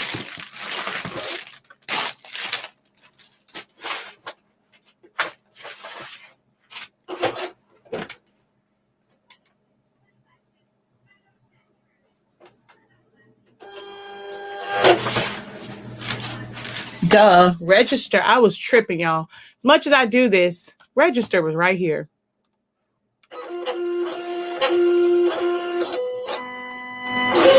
Now it registered. Oh, nope, it's not registering. What are you doing? Okay, something funky is going on here. All right, we're going to turn you off. Turn you back on.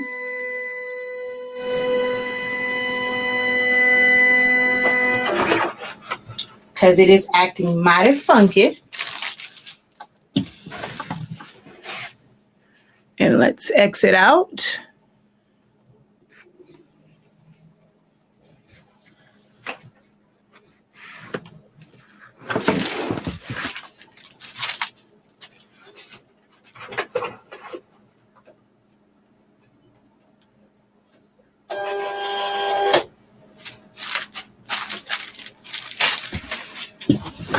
All right.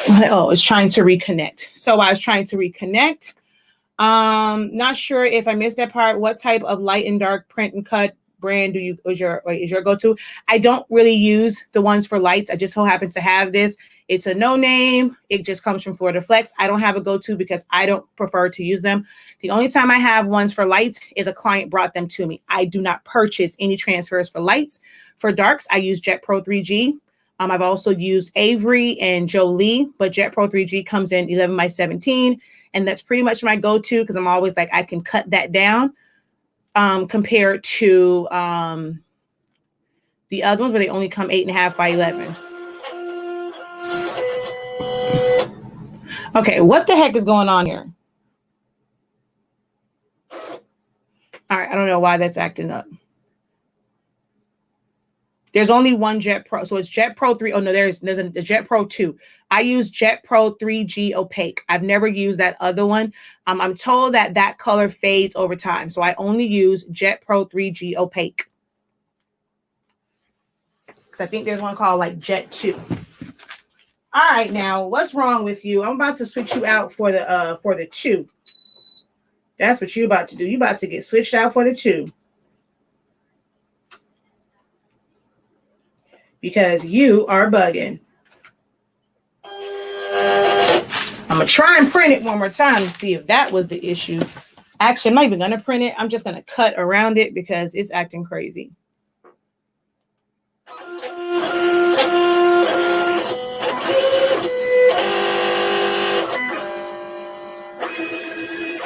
A simple adjustment, and now it works.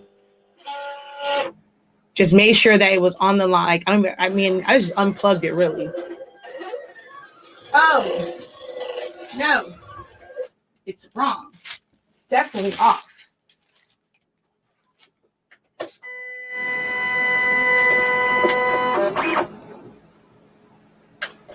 So it registered, but honey, that is so off. It is ridiculous. All right, I'm going to do this. I'm going to switch this to this side. It might be my tape over there. It might be too dark. So I'm going to put it on this side to see if maybe it was just that side of my mat. And then I have to move this because it is too close. And I'm going to put a little bit of tape here.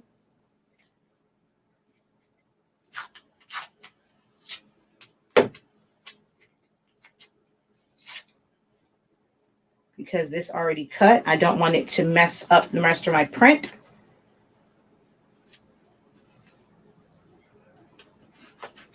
Okay. So let's just see if it was that side of my mat that was acting crazy. Does it say ready? Okay, it says engaged. Let me turn my Bluetooth back on. Let me cancel this print.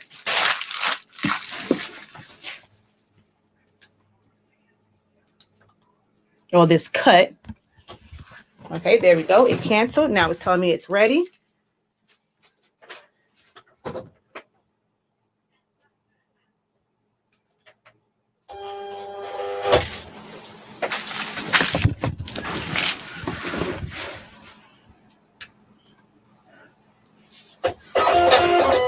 Oh no, it's picking up in the wrong area. What the heck?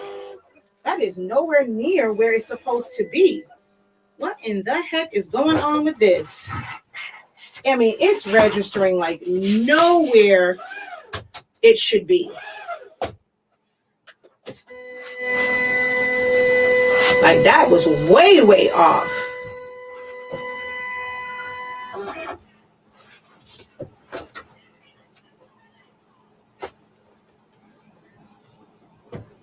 Oh, y'all want to know what the issue is? O into the G. I know what the issue is. Let's see if someone can figure out what the issue is. What's wrong with this picture? What is wrong with this picture?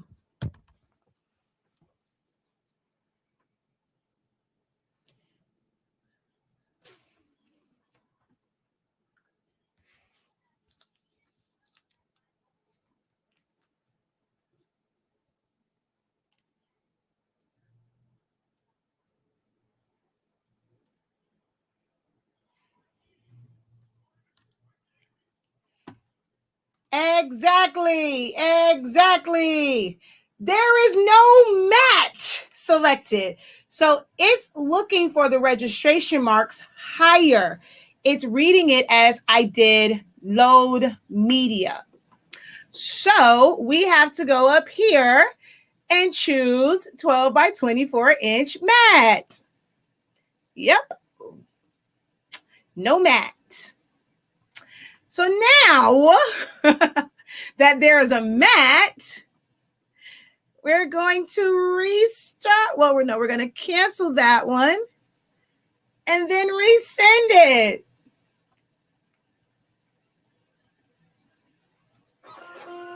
Oh, wait. All right, my bad. I had already loaded it. So I have to now reload it because when I loaded it the first time, it loaded it based off of no matte. So now that a matte is selected, watch how long it takes to load it because it has to account for the extra space. So now we're going to see it's a longer load.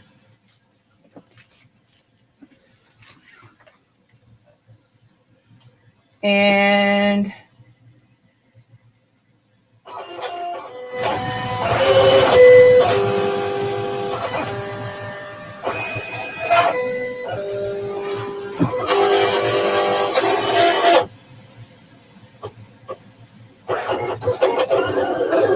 no, it's still doing it. Why are you still doing that? Craziness. Okay, this is going to piss me off now.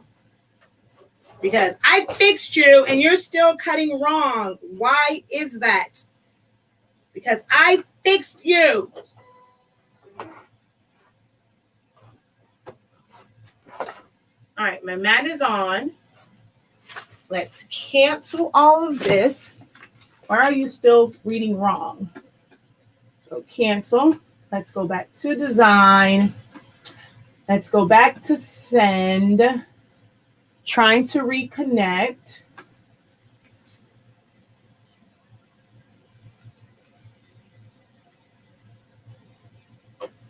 There it goes.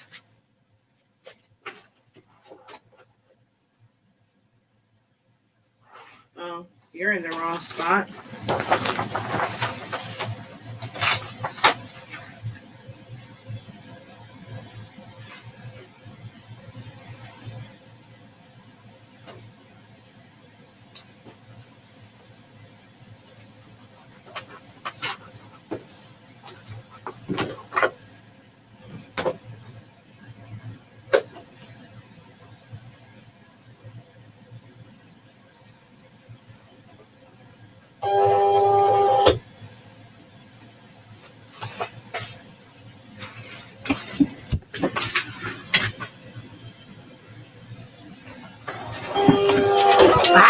Come on.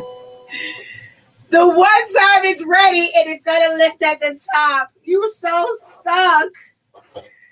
Oh my gosh, that so sucked. It was ready to go and it lifted over there in this corner. All right.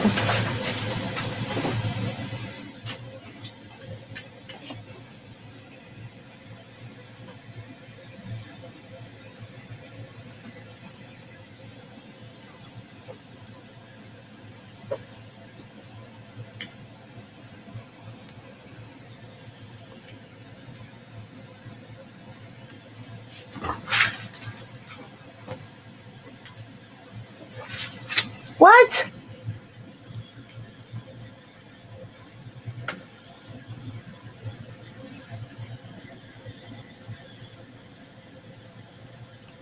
Incompatible settings? What you mean? Oh my gosh! Stupid! Ugh. All right, let me put some tape on this. Dang it!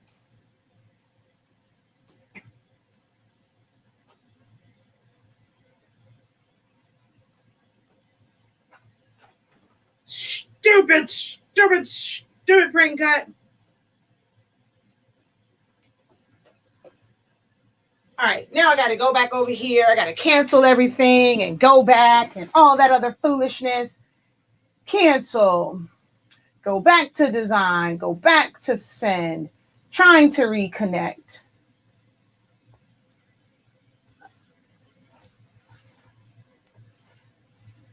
Once it reconnects. All right, there we go.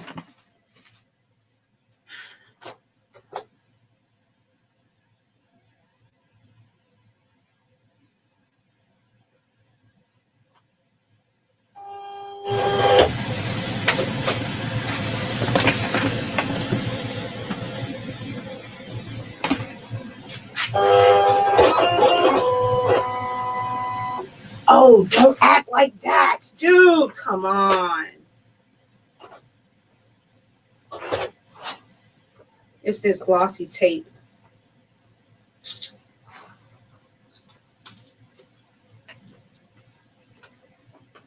Look, I'm going to need you to stay down. All right, let's do this.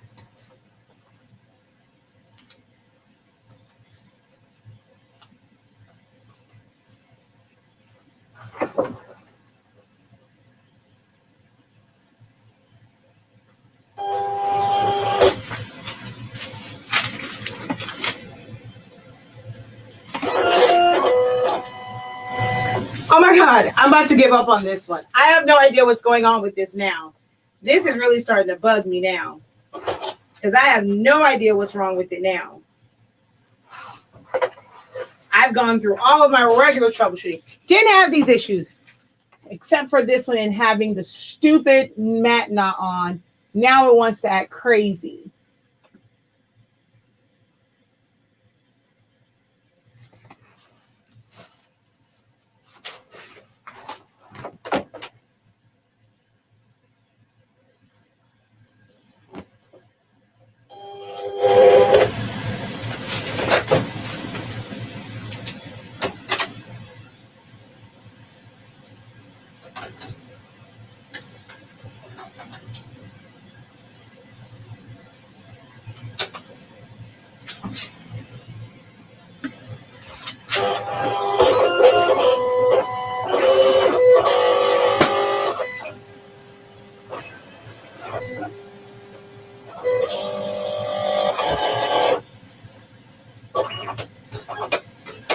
Why are you on auto?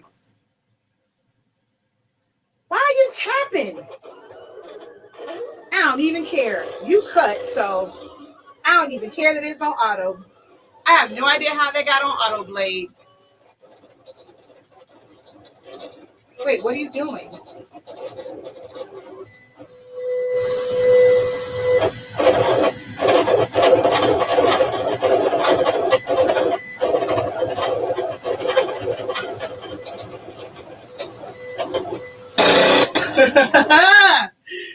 Okay, at least it registered. I'm not going to deal with this. I'm not going to play around with this. I'm going to hand cut the rest of this because this is driving me absolutely insane.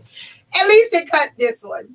And it cut perfectly that time after all that. But the original issue, and it just caused more issues, I didn't have the mat on. And you see how important that is to make sure that your mat is on. And this messed up because this piece was already loose and it got caught. And that's also what can happen. You see how, like, even though it got hung up for just a second, it was about to continue to cut. But if it continued to cut, the memory of it and the path that it was supposed to follow has been thrown off. So little hiccups and little jumps like that can throw off the entire cut. So I'm just going to cut the rest of this out by hand because I'm not about to try and do a print and cut again. I thought me taping it down, but I didn't tape it down over here. So that just didn't work, but that's fine. I'm going to just cut this off. And I may have enough. I may not even have to worry about this part to register it. Okay, let's do our last cut.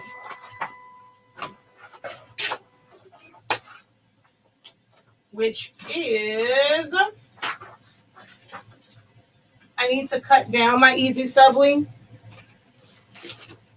So we're just going to put this here. Where's my easy subling now that I'm all frustrated? Oh.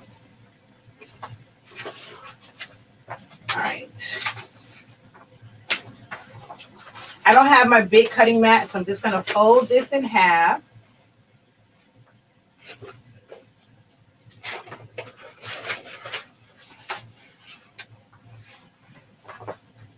I'm going to put it at 6. And I'm going to use my X-Acto knife to cut this. Instead of trying to get it underneath here, I'm just going to use my X-Acto knife. Provided I can find my X-Acto knife, which I can't. That's okay. We're just going to grab this and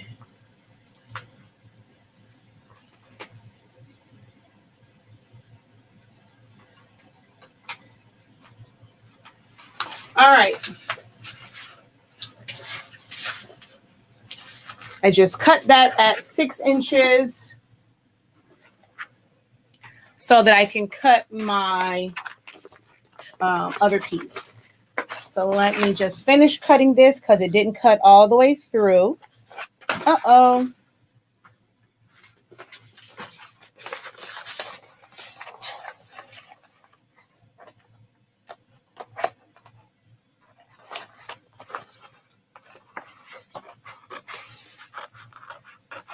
This is all the stuff that gets edited out of videos. But I like live videos because you get to see all of the mishaps, all of the mistakes, and how to work your way out of it. Because most people would do a perfect print and cut video, and you'll never see all of the mishaps and how to work your way out of it. So with this, it goes shiny and smooth side down. Your rough side is your print side, so you put that up on your mat. I'm going to take this bad boy down because it's curling and my mat is no longer sticky. Although, where is my 12-inch mat? Because I might be able to cut this on the 12-inch mat.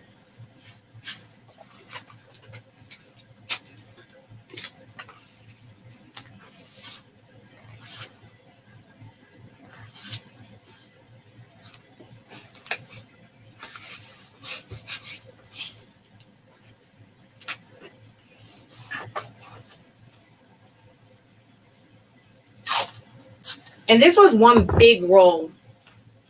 So I think it's like it's a 17-inch wide roll, I think.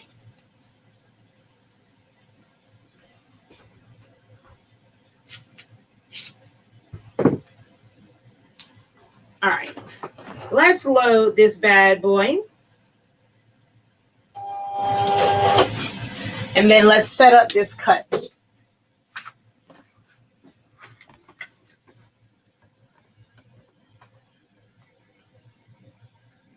All right, so I can either use the ones that I welded. Like I said, I usually don't.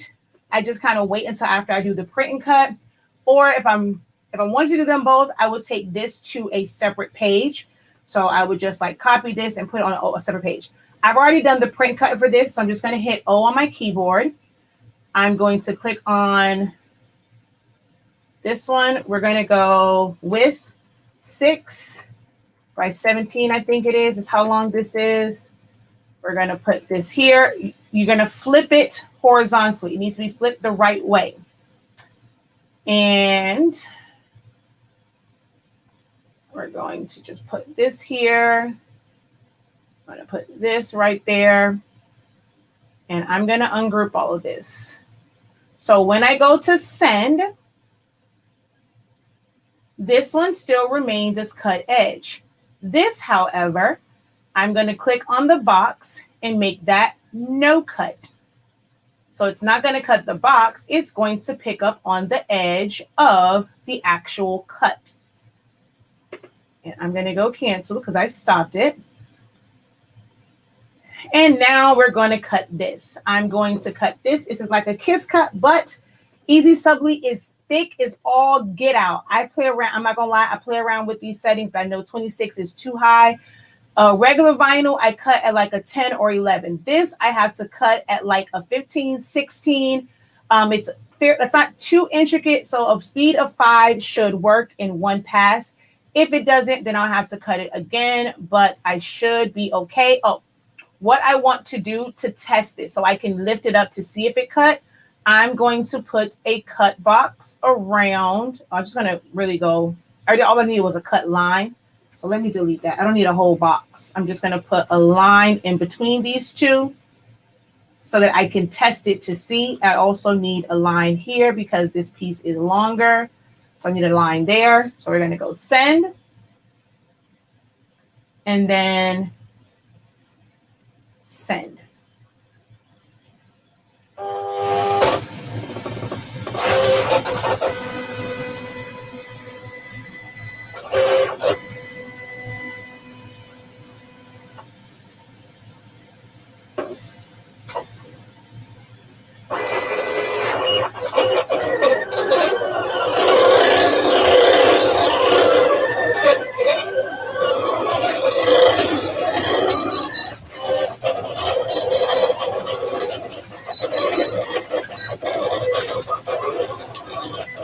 So now it's going to cut that.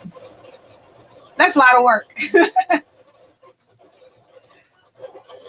All right, while that's cutting, I'm going to adjust over to the heat press. Well, I'm not really using the heat press. I'm just sitting it on top of my heat press. I'm going to use my easy press because I need a new knob for my heat press.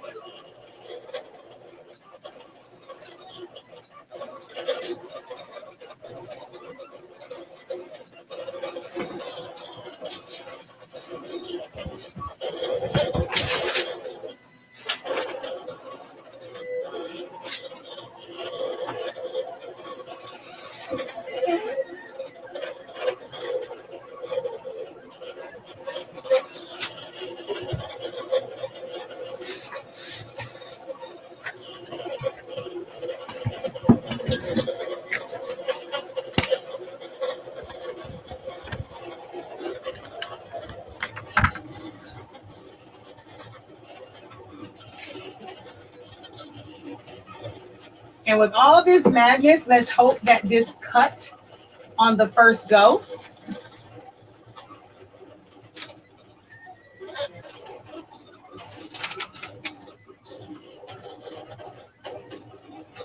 I don't think it did.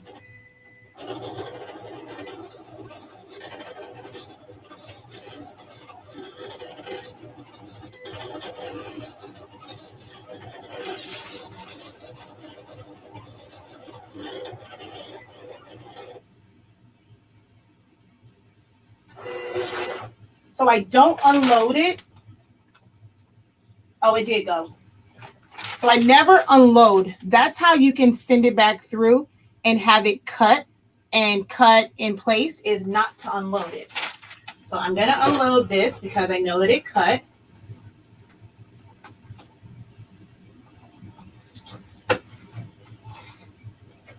Okay. Maybe it didn't cut. Either that, I didn't realize Easy Subli was that, like, it'll break that easily. Oh, dang. It's just like Jet Pro 3G. It will break super easy. All right. Good thing that this is not for an actual order. This is just for demonstration purposes only. That's kind of janky. All right. I'm going to be careful on this one now that I know that it will rip. I've never had it do that, though, but I've had this sitting for a really long time. I don't know if Easy Subli has a shelf life. Sorry, I had to move my microphone over. I've had this for a really long time. There's actually a stain on one part of it. So I'm not sure if maybe that is what made it rip like that. Because I've never had that happen before when I use this, but this I've had for quite some time. Yeah, see, I've always been able to just pull. I don't know what happened there, unless maybe there was like a stress cut there or something where that pulled off like that. So now I'm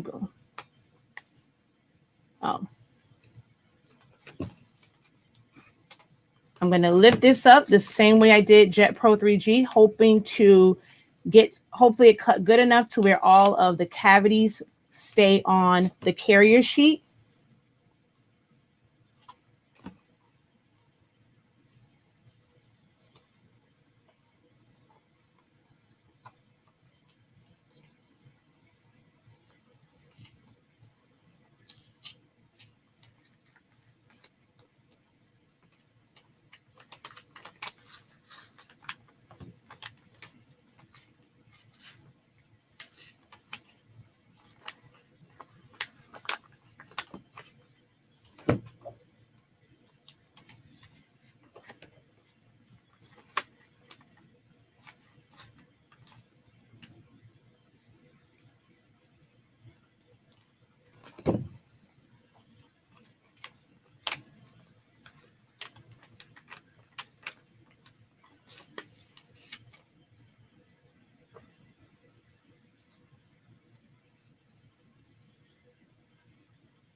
All right, so there's that. And this one is not so great. So I'm not going to be able to make a patch. I was going to make a patch with this, but I'm just going to print this one as is. All right, let's head over to the other camera, to the heat press area.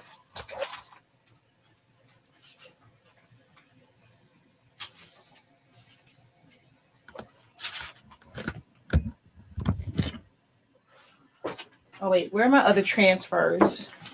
I'm going to need, hold on, let me grab the other transfers first.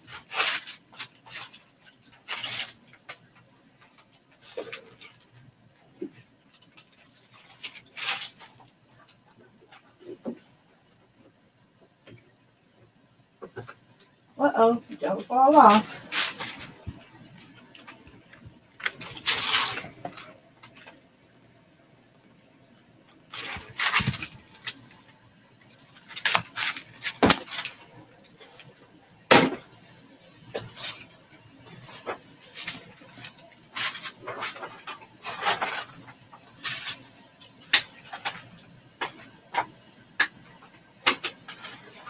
All right, let's start with these because we did them. I'm just going to put them on a shirt. This is just a black shirt. I'm going to put this just in the corner here. It's not for anything. It's just for demo purposes only. So I'm going to put this here, which again, it's not going to quite line up because I did cut it. So what I normally do is a tack press. So, which, you know what, because I'm going to tack it, I can take this down on the top. So let's just put that there. And we're going to do a tack press.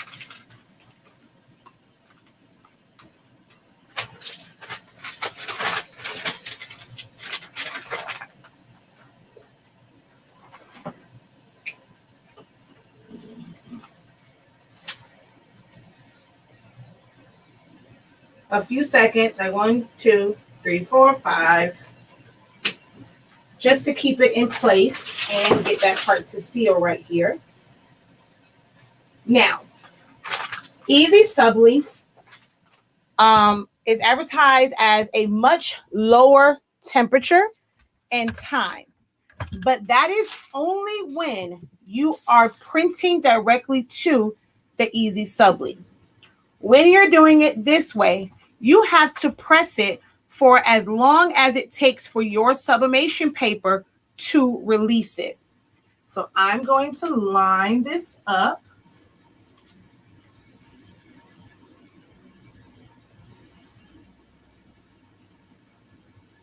I'm going to tape it down just so that it stays in place. I technically don't have to cover this because our paper does not bleed through. I'm going to put this on top and hit go. 30 seconds, and it will sub to the Easy Subli.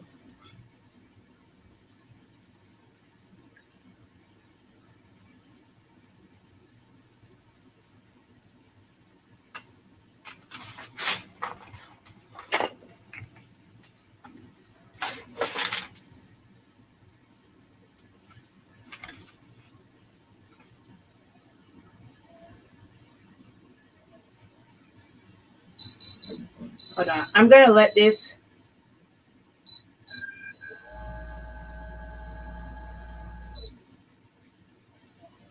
Because I was moving around, so I wasn't sure if I was applying the right amount of pressure. Because I was trying to bring my phone over so I can see the comments.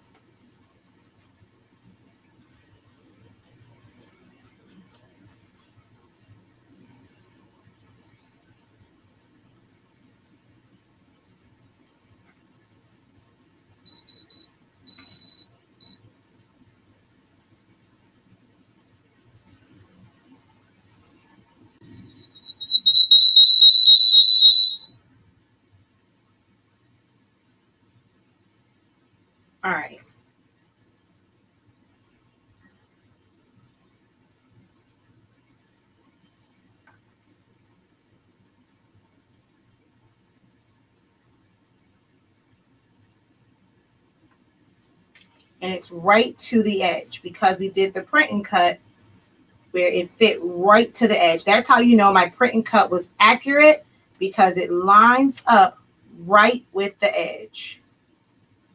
Okay. Now for the next one, I'm going to do a patch. So oh Lord, where did my little piece, my able go? Okay, there it is. Let me double. There we go.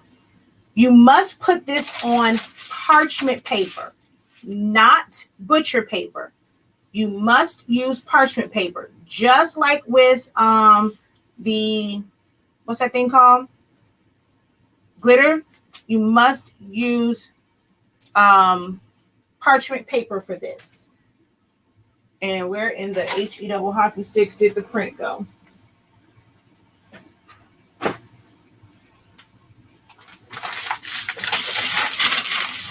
Now see, what had happened was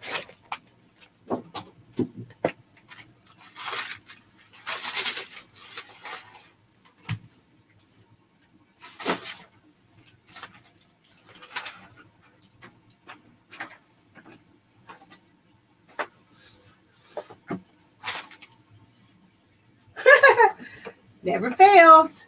It's not a Shakia Live if I don't lose something. Where did the print go?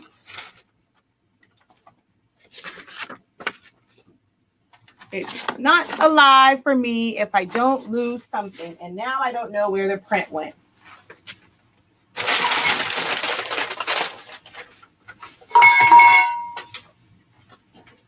It's not a Shakia production if I don't lose something. What the heck? Oh, it's on the table. I never brought it over here. It's on my other desk. I'm like, what the world? All right.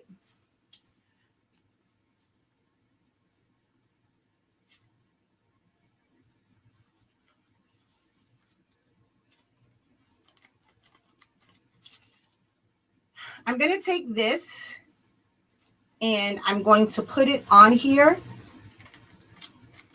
because it's separated. And I'm going to use a little bit of heat tape.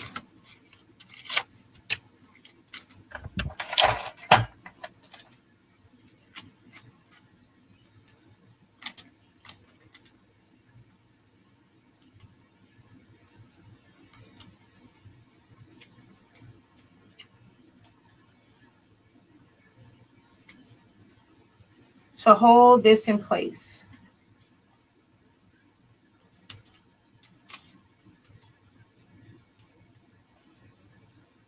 Only because that's separated. Now, everything else, like I said, I have enough room on this where I don't have to worry so much about the positioning of it. Like, even though this part didn't cut, I have enough down here. I have this little piece here. I have just a small piece here. So I'm going to flip this over and I'm going to line it up with those areas. So let's see if I can get it to line up.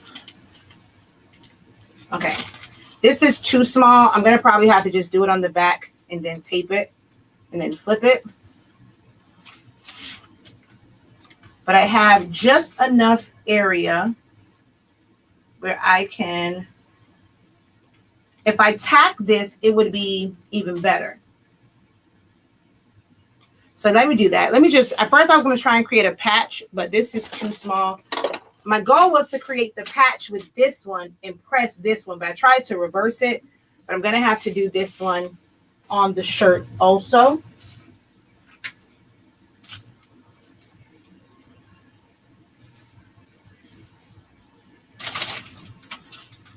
All right, let's put this down.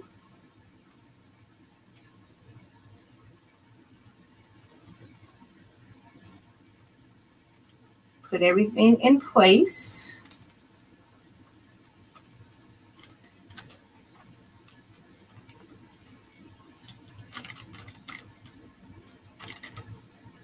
Okay.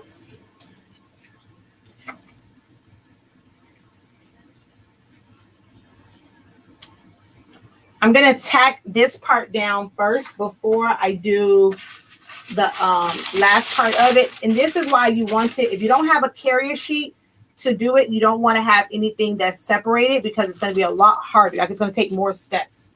So let's just do a quick tack on this. 1, 2, 3, 4, 5. Okay, so that's down.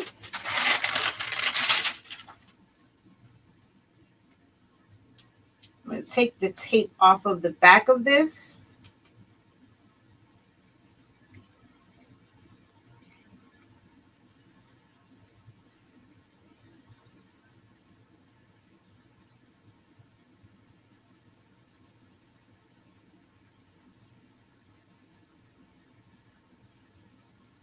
And heat tape is non-stick.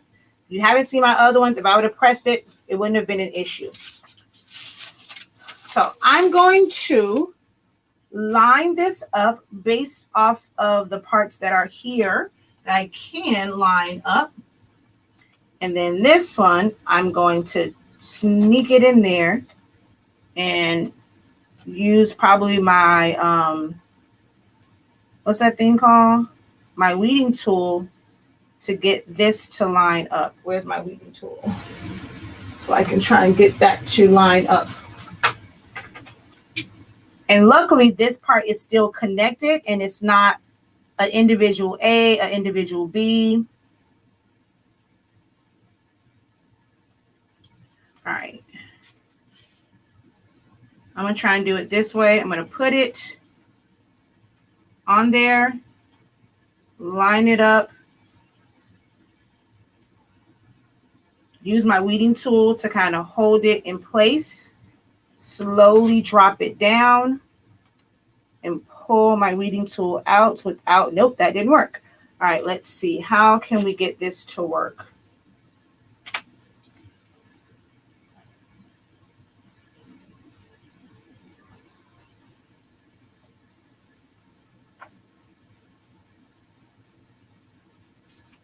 All right, let me line up everything.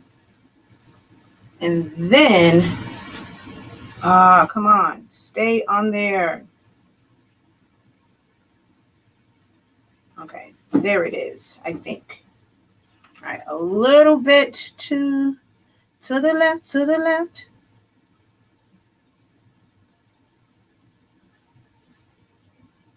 All right, there we go. Now I can put some heat tape. So even though I did not tack that one, it's going to be fine. I'm going to take my heat press, put it right back over this, press it, apply pressure.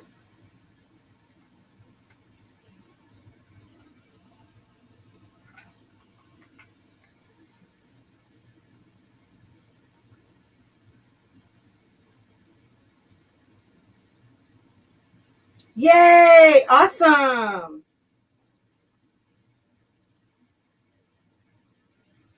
You're awesome and your teaching style is untouchable. Aw, thank you.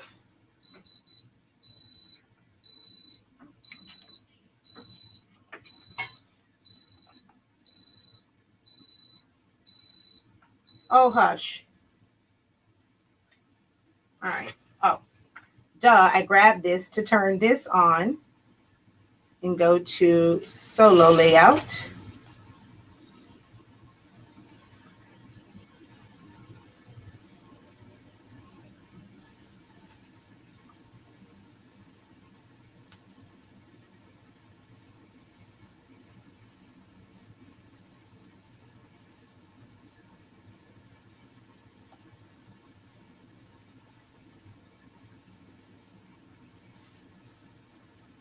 All right, so there's that one.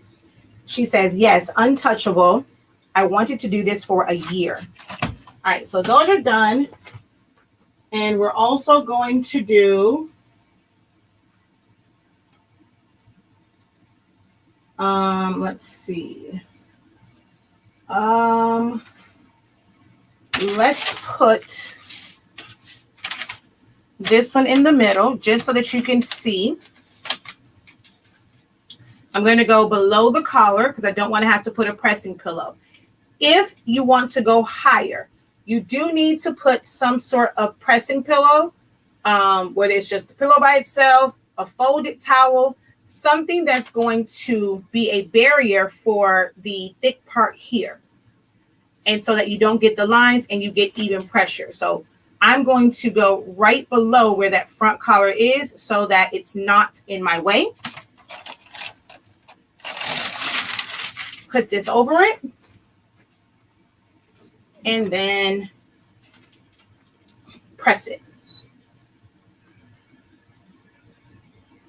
Now, if you watched my video last week when I had to do the ones for that cheer team and it had the chief head on it, there was something, I put it to a black shirt, but there was something that I had to do. Does anyone remember what I had to do when I pressed that Jet Pro 3G to that shirt?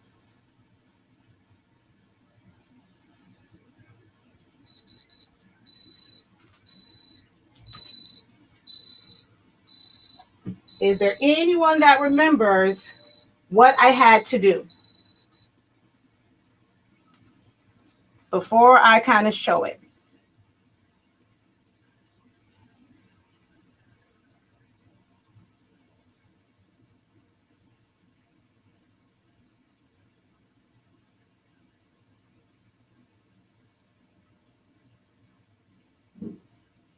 Anyone? I did the shirts last week. They were print cuts. They were a black shirt. And I said that I had to do something to it because of a certain reason. What happened? Yeah. What happened?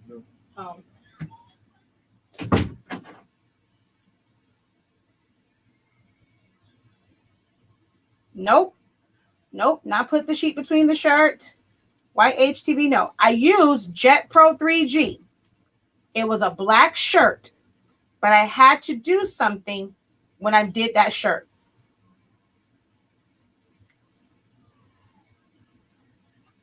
I got to find my circle cutter for even. So let me wrap this up. That shirt that I did last week had polyester. It was only like 3% or 1% polyester. And I said, whenever you have a shirt that has even 1% polyester, this has no dye block, no dye migration block. So the dye from the black will come through and it will turn the color of the transfer. So when I was pressing that, I had to do it in small bursts, let it cool, press it again, let it cool.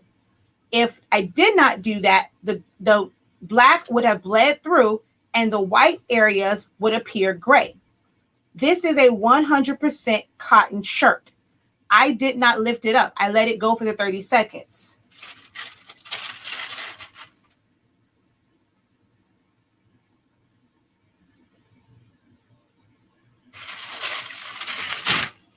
It is pure white.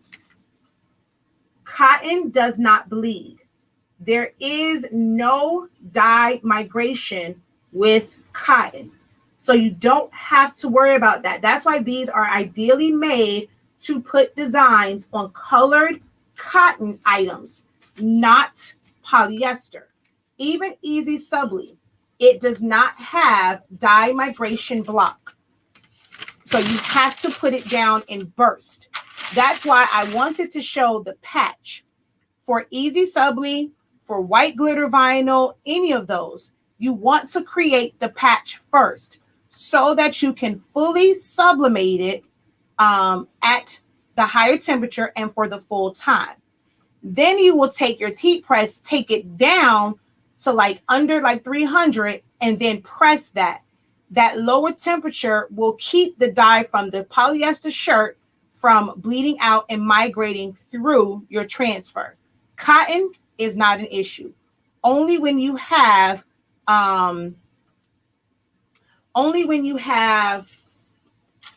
polyester. All right.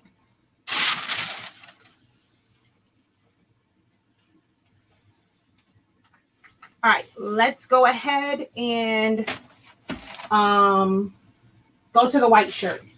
So we can do the ones for whites.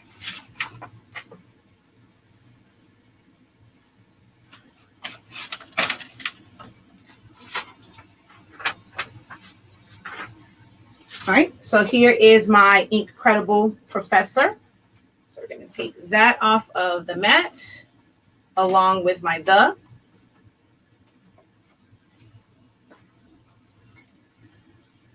We're going to flip this and put it here. So this is why you have to mirror it. You saw it with the dark transfer, I peeled it away. You don't peel off anything when it comes to this. The entire thing goes onto your shirt or your fabric.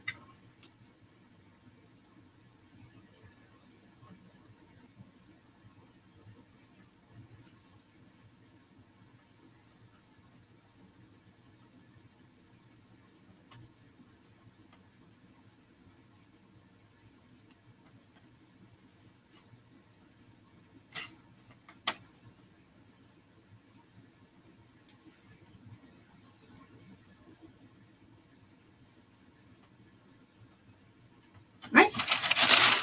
You really don't need the parchment paper. I still recommend putting it there. 350 to 375, 30 seconds. I'm team 365, so my heat press usually never comes off of 365. I pretty much press everything at 365. I'm that dedicated to our brand where almost everything gets pressed at 365. Now, something like this, I technically can just let it go and turn on the vibration. That helps it stick. Sublimation, not so much. Heat transfer vinyl and stuff like this, you can turn on the vibration where you don't have to hold it, and that will help push that adhesive in. Okay, so I'm going to take this off. And I'm going to grab this. I should have lint brush, but I didn't. Cotton shirts, you want to lint brush. So now we're going to peel up the transfer. Oh, wait, let's see. It didn't stick over there. Let's see, did it stick here? All right, I need a little bit more. And it's probably because of this collar. I'm going to bring my heat press down some to here because I didn't have even pressure, and I'm going to go again.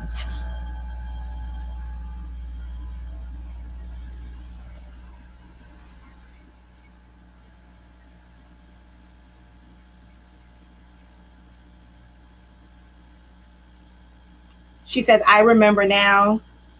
Hello, everyone. I'm new to this live chat scene, but I love your channel. Your content is very helpful. Keep up the great job. Thank you. She says now she remembers. And she was like, I watched the whole thing. Help my memory, Jesus.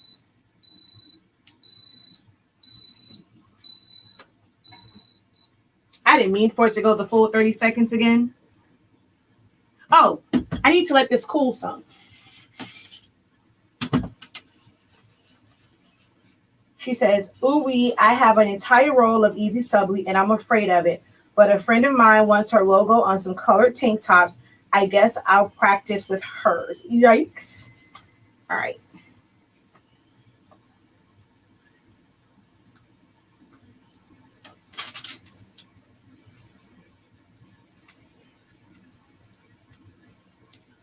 Why are you not sticking? Again, told y'all I've had this for a long time. I hate transfers for lights. Okay, you are not sticking. Why for art thou not sticking? I mean, you're kind of cool.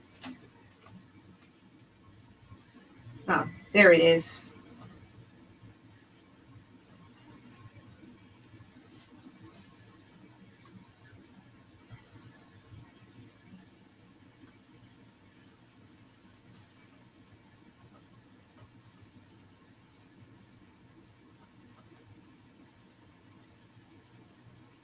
All right.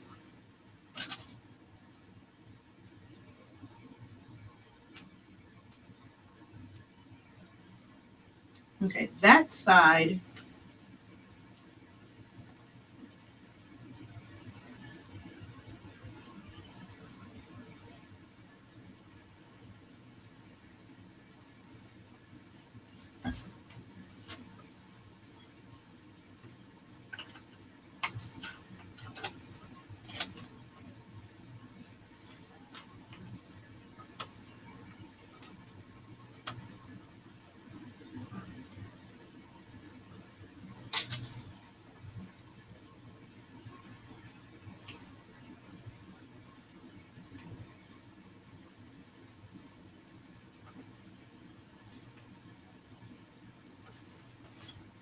All right, and then I normally press back over it just to make sure that it's set in.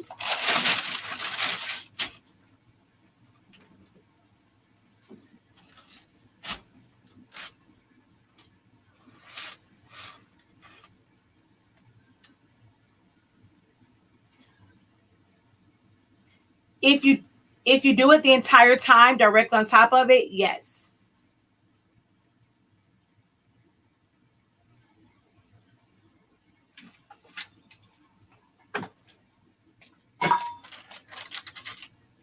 Oh, I keep forgetting to let this cool. The reason why you have to let it cool, I'm going to show you guys the film. It is a thin film. So the adhesive almost kind of comes through it. So if you pull it away too soon before the adhesive hardens again, it's going to lift up, or like you saw in the beginning, it's going to stick to the carrier sheet. So I'm just going to cool this down. This is just a tile, and I'm just using it to pull out some of that heat.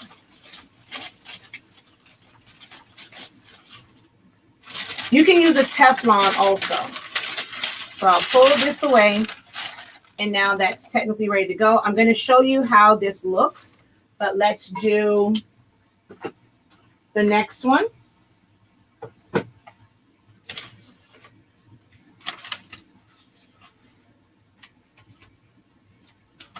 So I want this to go down the side of the shirt like that.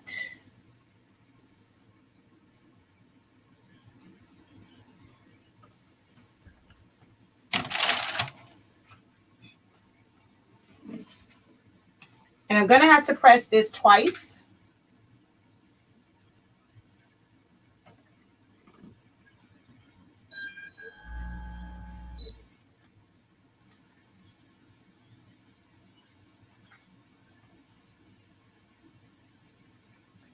Well, it cut perfect, but I did some individual letters and some with an offset. Going to be hard to press the letters. Yes, if they're not connected, you're going to have to individually place them and tape them down.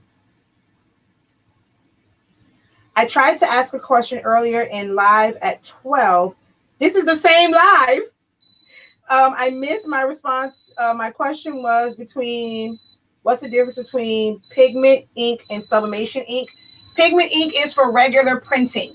Sublimation ink is a special type of ink that turns into a gas and binds to poly-coated or polyester or synthetic materials. So your pigment ink can be used for things like this, like printable transfers if you don't have a sublimation printer, to apply things to cotton, chip bags, labels, regular term papers, school projects. It's just regular ink. It's what you print is what you get. You don't have to heat it up to see the colors.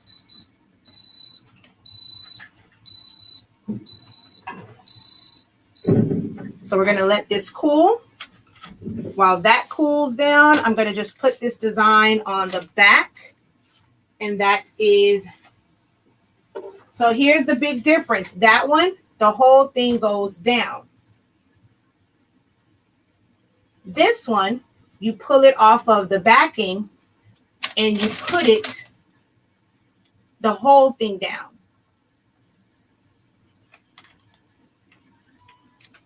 And so you have to be very careful because this is sensitive to heat.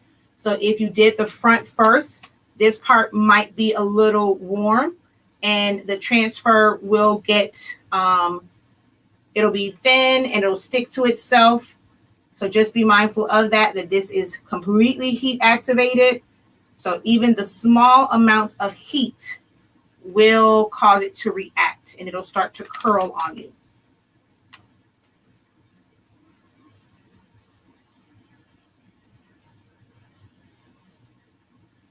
All right. But you put this down front side up. You don't mirror this one.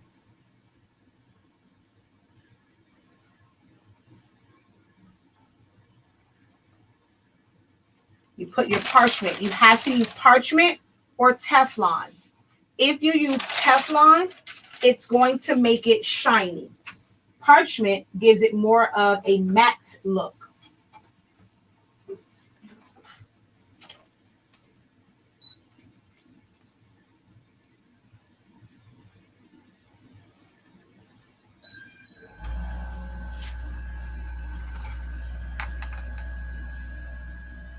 Do you have to use light transfer paper for light color shirts? No, I prefer to use transfers for darks for my white shirts.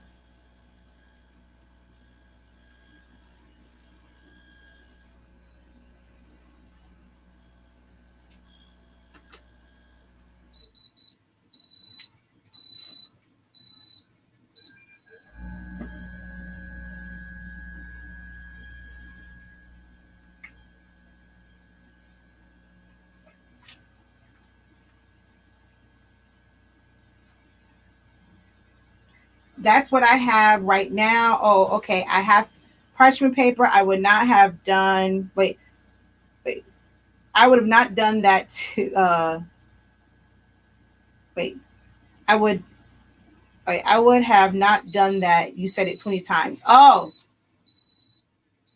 I had to slow down and read that one. Me too. I just like the dark better. Yeah, I prefer the dark.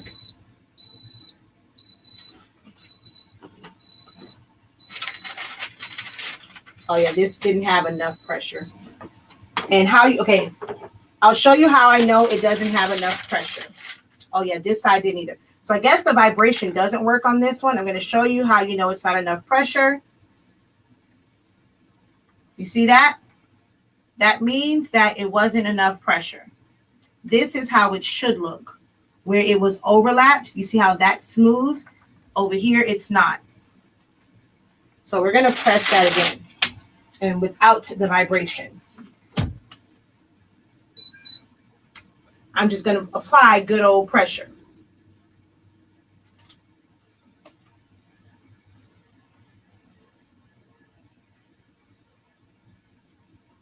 I'm going to do half and half. So 15 and then 15. Oh, it's still not. Yeah, easy press. This one might be too big. I probably should have used a smaller one because the seams are messing with this. So what I'm going to do is grab one of my pressing pillows. Oh, I completely forgot parchment paper underneath, y'all. I completely forgot to put parchment paper underneath. This is butcher paper. You gotta still protect it when you flip it over. Oh my gosh, I completely forgot. All right. I'm frustrated now. Look what happened. Good thing this was just a tester shirt. You have to always protect it. It can't, remember what I said, it's very thin. So as soon as you heat it back up, that adhesive melts again. And so now it came off onto here. This is why I don't like transfers for lights. But this is the one for darks. And this one was protected, so it has no issues. So we're just going to peel this off. I'm not going to press it the second time because the front of this is messed up anyway. See, but it works out because hopefully this will help you guys avoid some of those. Even though I knew better, I still did it. So the person that said they're afraid to mess up, There's really no way. Like, things can happen and you forget certain things and stuff will just mess up.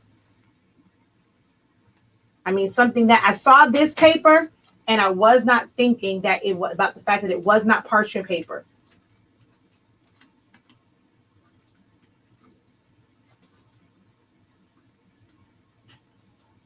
You must use parchment paper with printable transfers.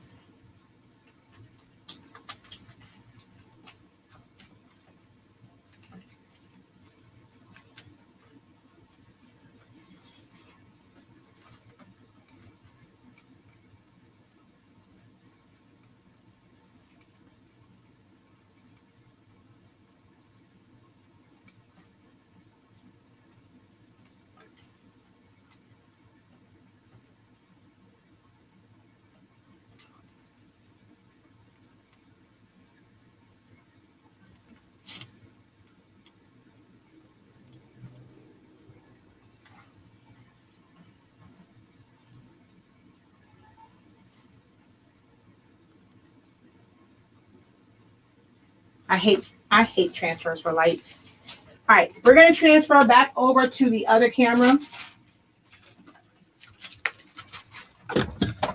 so I can show you all of them, the different ways that you can do them. If you're just joining, I'm going to show you the shirts that I showed earlier that I've done years and years and years ago.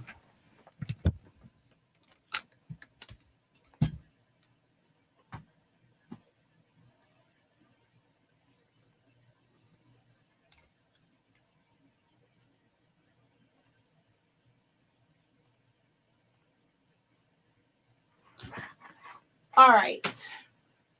So here is the mistake again.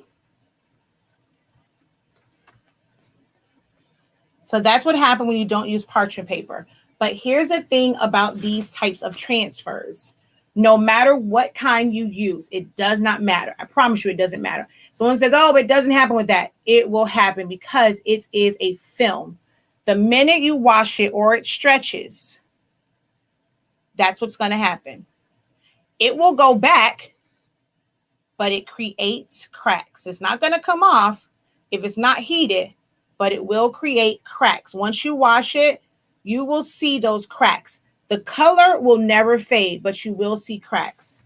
So like on this one, it's nice and smooth, but as you wash it or if it's stretched, the cracks will come. They seem like they're not there, but they will come. This cracks. No matter what you do, it will crack. Whereas the ones for darks never cracks. Never. Because it is a thick, opaque material. It's not a film. This, where did it go?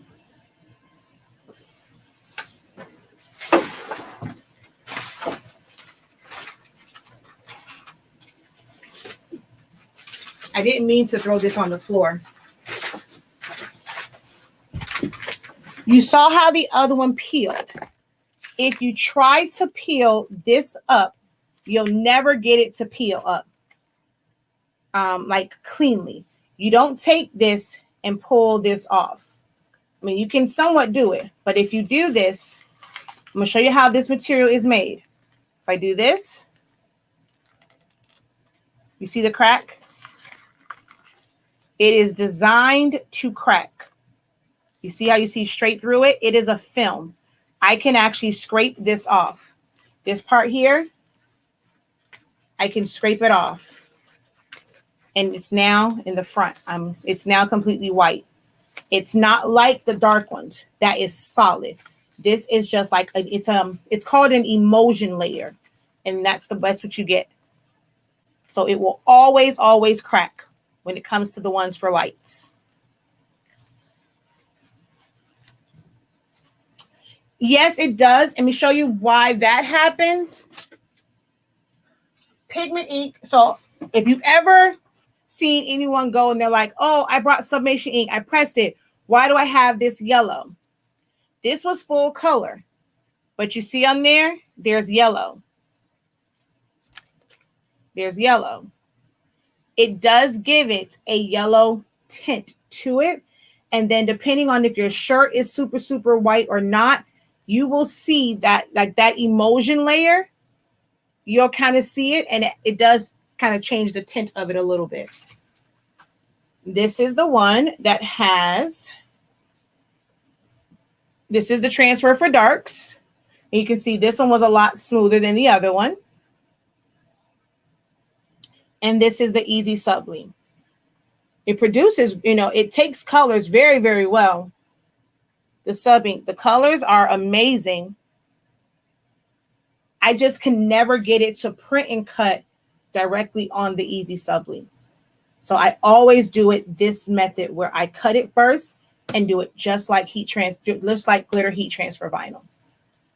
If you are just joining, some of the shirts that I have done.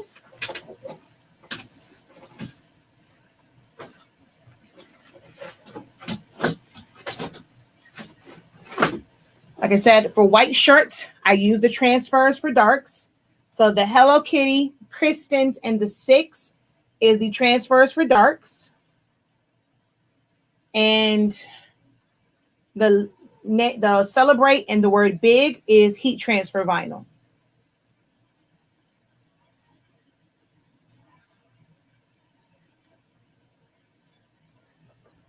And then I did this one when we went to see the Avengers movie. And remember I talked about being a walking billboard? These were for my family. When we went out to the movies, you know what I did? Bam! That was on the back. Even on family time. If I'm going to make a custom shirt, I'm going to be a walking billboard. And so that's the shirt that I made. This is several different layers and things flipped. This didn't come like this. And then I added the Avengers Endgame. I added Thanos right there. So I put this design together in Silhouette Studio. It does not come like this. And that brings up another point. Sometimes you will see designs. I see people go and someone will post a shirt. Oh my gosh, I can't find this SVG or I can't find this PNG. Has anyone seen it? You may never, ever see it because somebody who's like me will put a design together.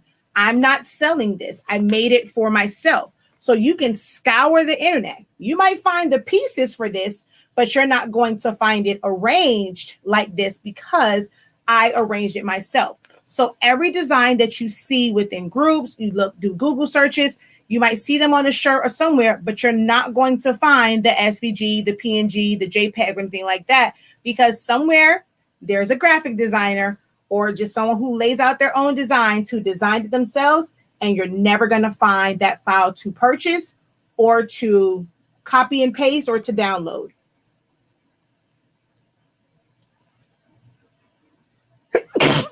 Same thing. God bless me. Same thing with this one. You may find the Mickey. You'll find the Animal Kingdom logo, but you're not going to find it with the animals and our first Animal Kingdom family adventure. So like you're not going to find this design all together like this. So I may have posted a picture, someone will screenshot it. Hey, anyone know I can find this design? You're not going to find it because I never sold it as a digital file. It's something that I made just for us.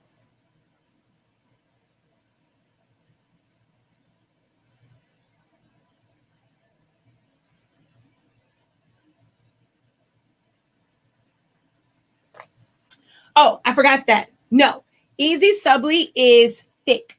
It's like a vinyl. It will not crack. Let me get up underneath here. See, it's just like Jet Pro 3G. That's why I like the color on it. It's still heavy. Like it is still a big patch. So you can feel that. But the front of it doesn't feel as plasticky as this one.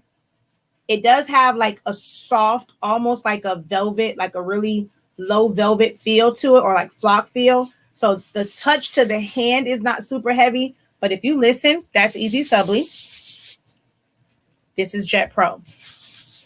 It really is about the same. So I'm not a big fan of Easy Subli because I can never get the masking to work. If the masking actually worked at least 90% of the time, I can see using that to where I would not have to put an offset.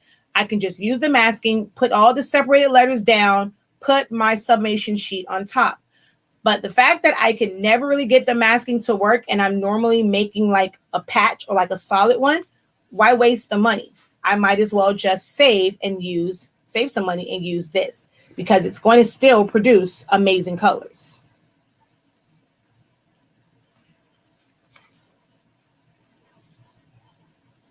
Yep. She says the masking is a huge waste of money. I get it to pick up maybe 10% of the time, if that. All right. So it's been 3 hours, y'all. I have to find this circle cutter for my husband because somebody ordered a 24-inch roll. And if they roll don't go out today, it's going to mess with my husband's record of getting orders out before 3 p.m. out the same day.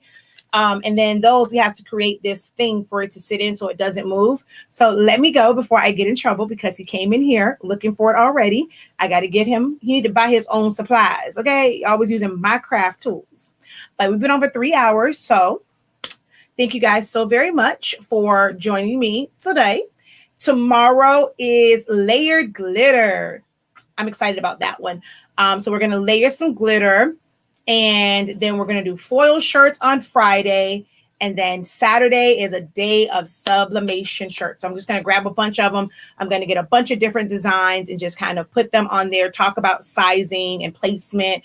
That this was kind of a sneak preview, because on the sublimation shirt, I am going to do a design that goes down the side. And then I'm going to do one that wraps, and that's going to be fun to watch. So yeah, I'm going to do that kind of down the side like that. So that was a little sneak preview to what's coming up for Sublimation Day. Because like, what can you show? You've done so many sublimation shirts. So I got a couple little things that I want to do with the shirts. And we're going to do that on Saturday, y'all. So thank you guys so very much. If you have not looked at the calendar, take a look at it. There's a lot of great content still left. We have 2.5 weeks. It's hump day.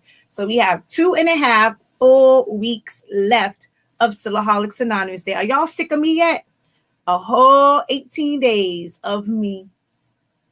And then also, don't forget, if you are Academy member, check your dashboard. We have a session tonight at 7 or 7:30, one of those. And it's a design session. So we're going to do collages.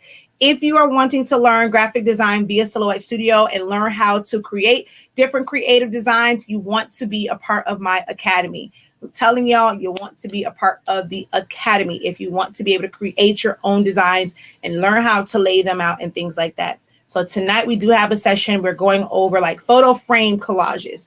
That's what the design one will be tonight. So if you are an academy member, bachelor's and master's, check your, I think also I gave bachelor's access to it as well. Or was it just the t-shirt one? I'm not sure, but check your dashboards for those links. All right. So thank you guys so very much for joining me. Thank you. I'm glad I finally got to catch a live. First time catching a live, or first time seeing me? Well, you say finally got to catch one. So it's your first live. All right. And don't forget to visit our website. Also shop.silaholicsanonymous.com. All orders that come in by 3 p.m. Eastern Standard Time go out the same exact day. So visit shop.silaholicsanonymous.com. The direct link is in the description of the video. I'm going to go here, and this is the direct link to the giveaway. And this will, of course, get you to the site. You can click Academy to get straight to the Academy page, which is here. And you can sign up for our bachelor's or doctorate programs. All right. She says the Academy is so amazing. Thank you. I have not even set it up yet. I have not set Roro up. Yep, haven't done it. All right, y'all. Thank you guys so very much for joining me today. Until next time, guys. Oh, last thing. I'm all over the place because I need to go. I'm worried my husband's going to kick my butt because he wants to process his orders. Don't forget about our hashtags, guys. I've seen some people in our groups use them, but don't just use it in the group. Put them on your YouTube, your Instagram post, your regular Facebook post. I need to see those hashtags. Hashtag SACM1, Silaholics Anonymous Craft Month 1, because it's the first year. SACBAM, SACBAM, Silaholics Anonymous Crafty Business Awareness Month. TPTM, The Professor Taught Me. And as always, if you are a part of Team 365, you're using the best sublimation paper on the market, the best ink, the best value on ink, because you get 140 milliliters. That black is popping. You can use plain paper setting. So if you are one of those, or if you're using pigment ink to make your chip bags, your labels, your print and cut shirts, your tags, your business cards, your flyers, anything, your term papers, your kids' projects, if you are using our pigment ink to make your prints pop, you should always be using the hashtag Incredible. So make sure that you guys use those hashtags when you are posting to social media, so that when I search, I can see who my people are. All right. Until next time, guys, have a great one. Continue to unlock your creativity and be incredible. Peace.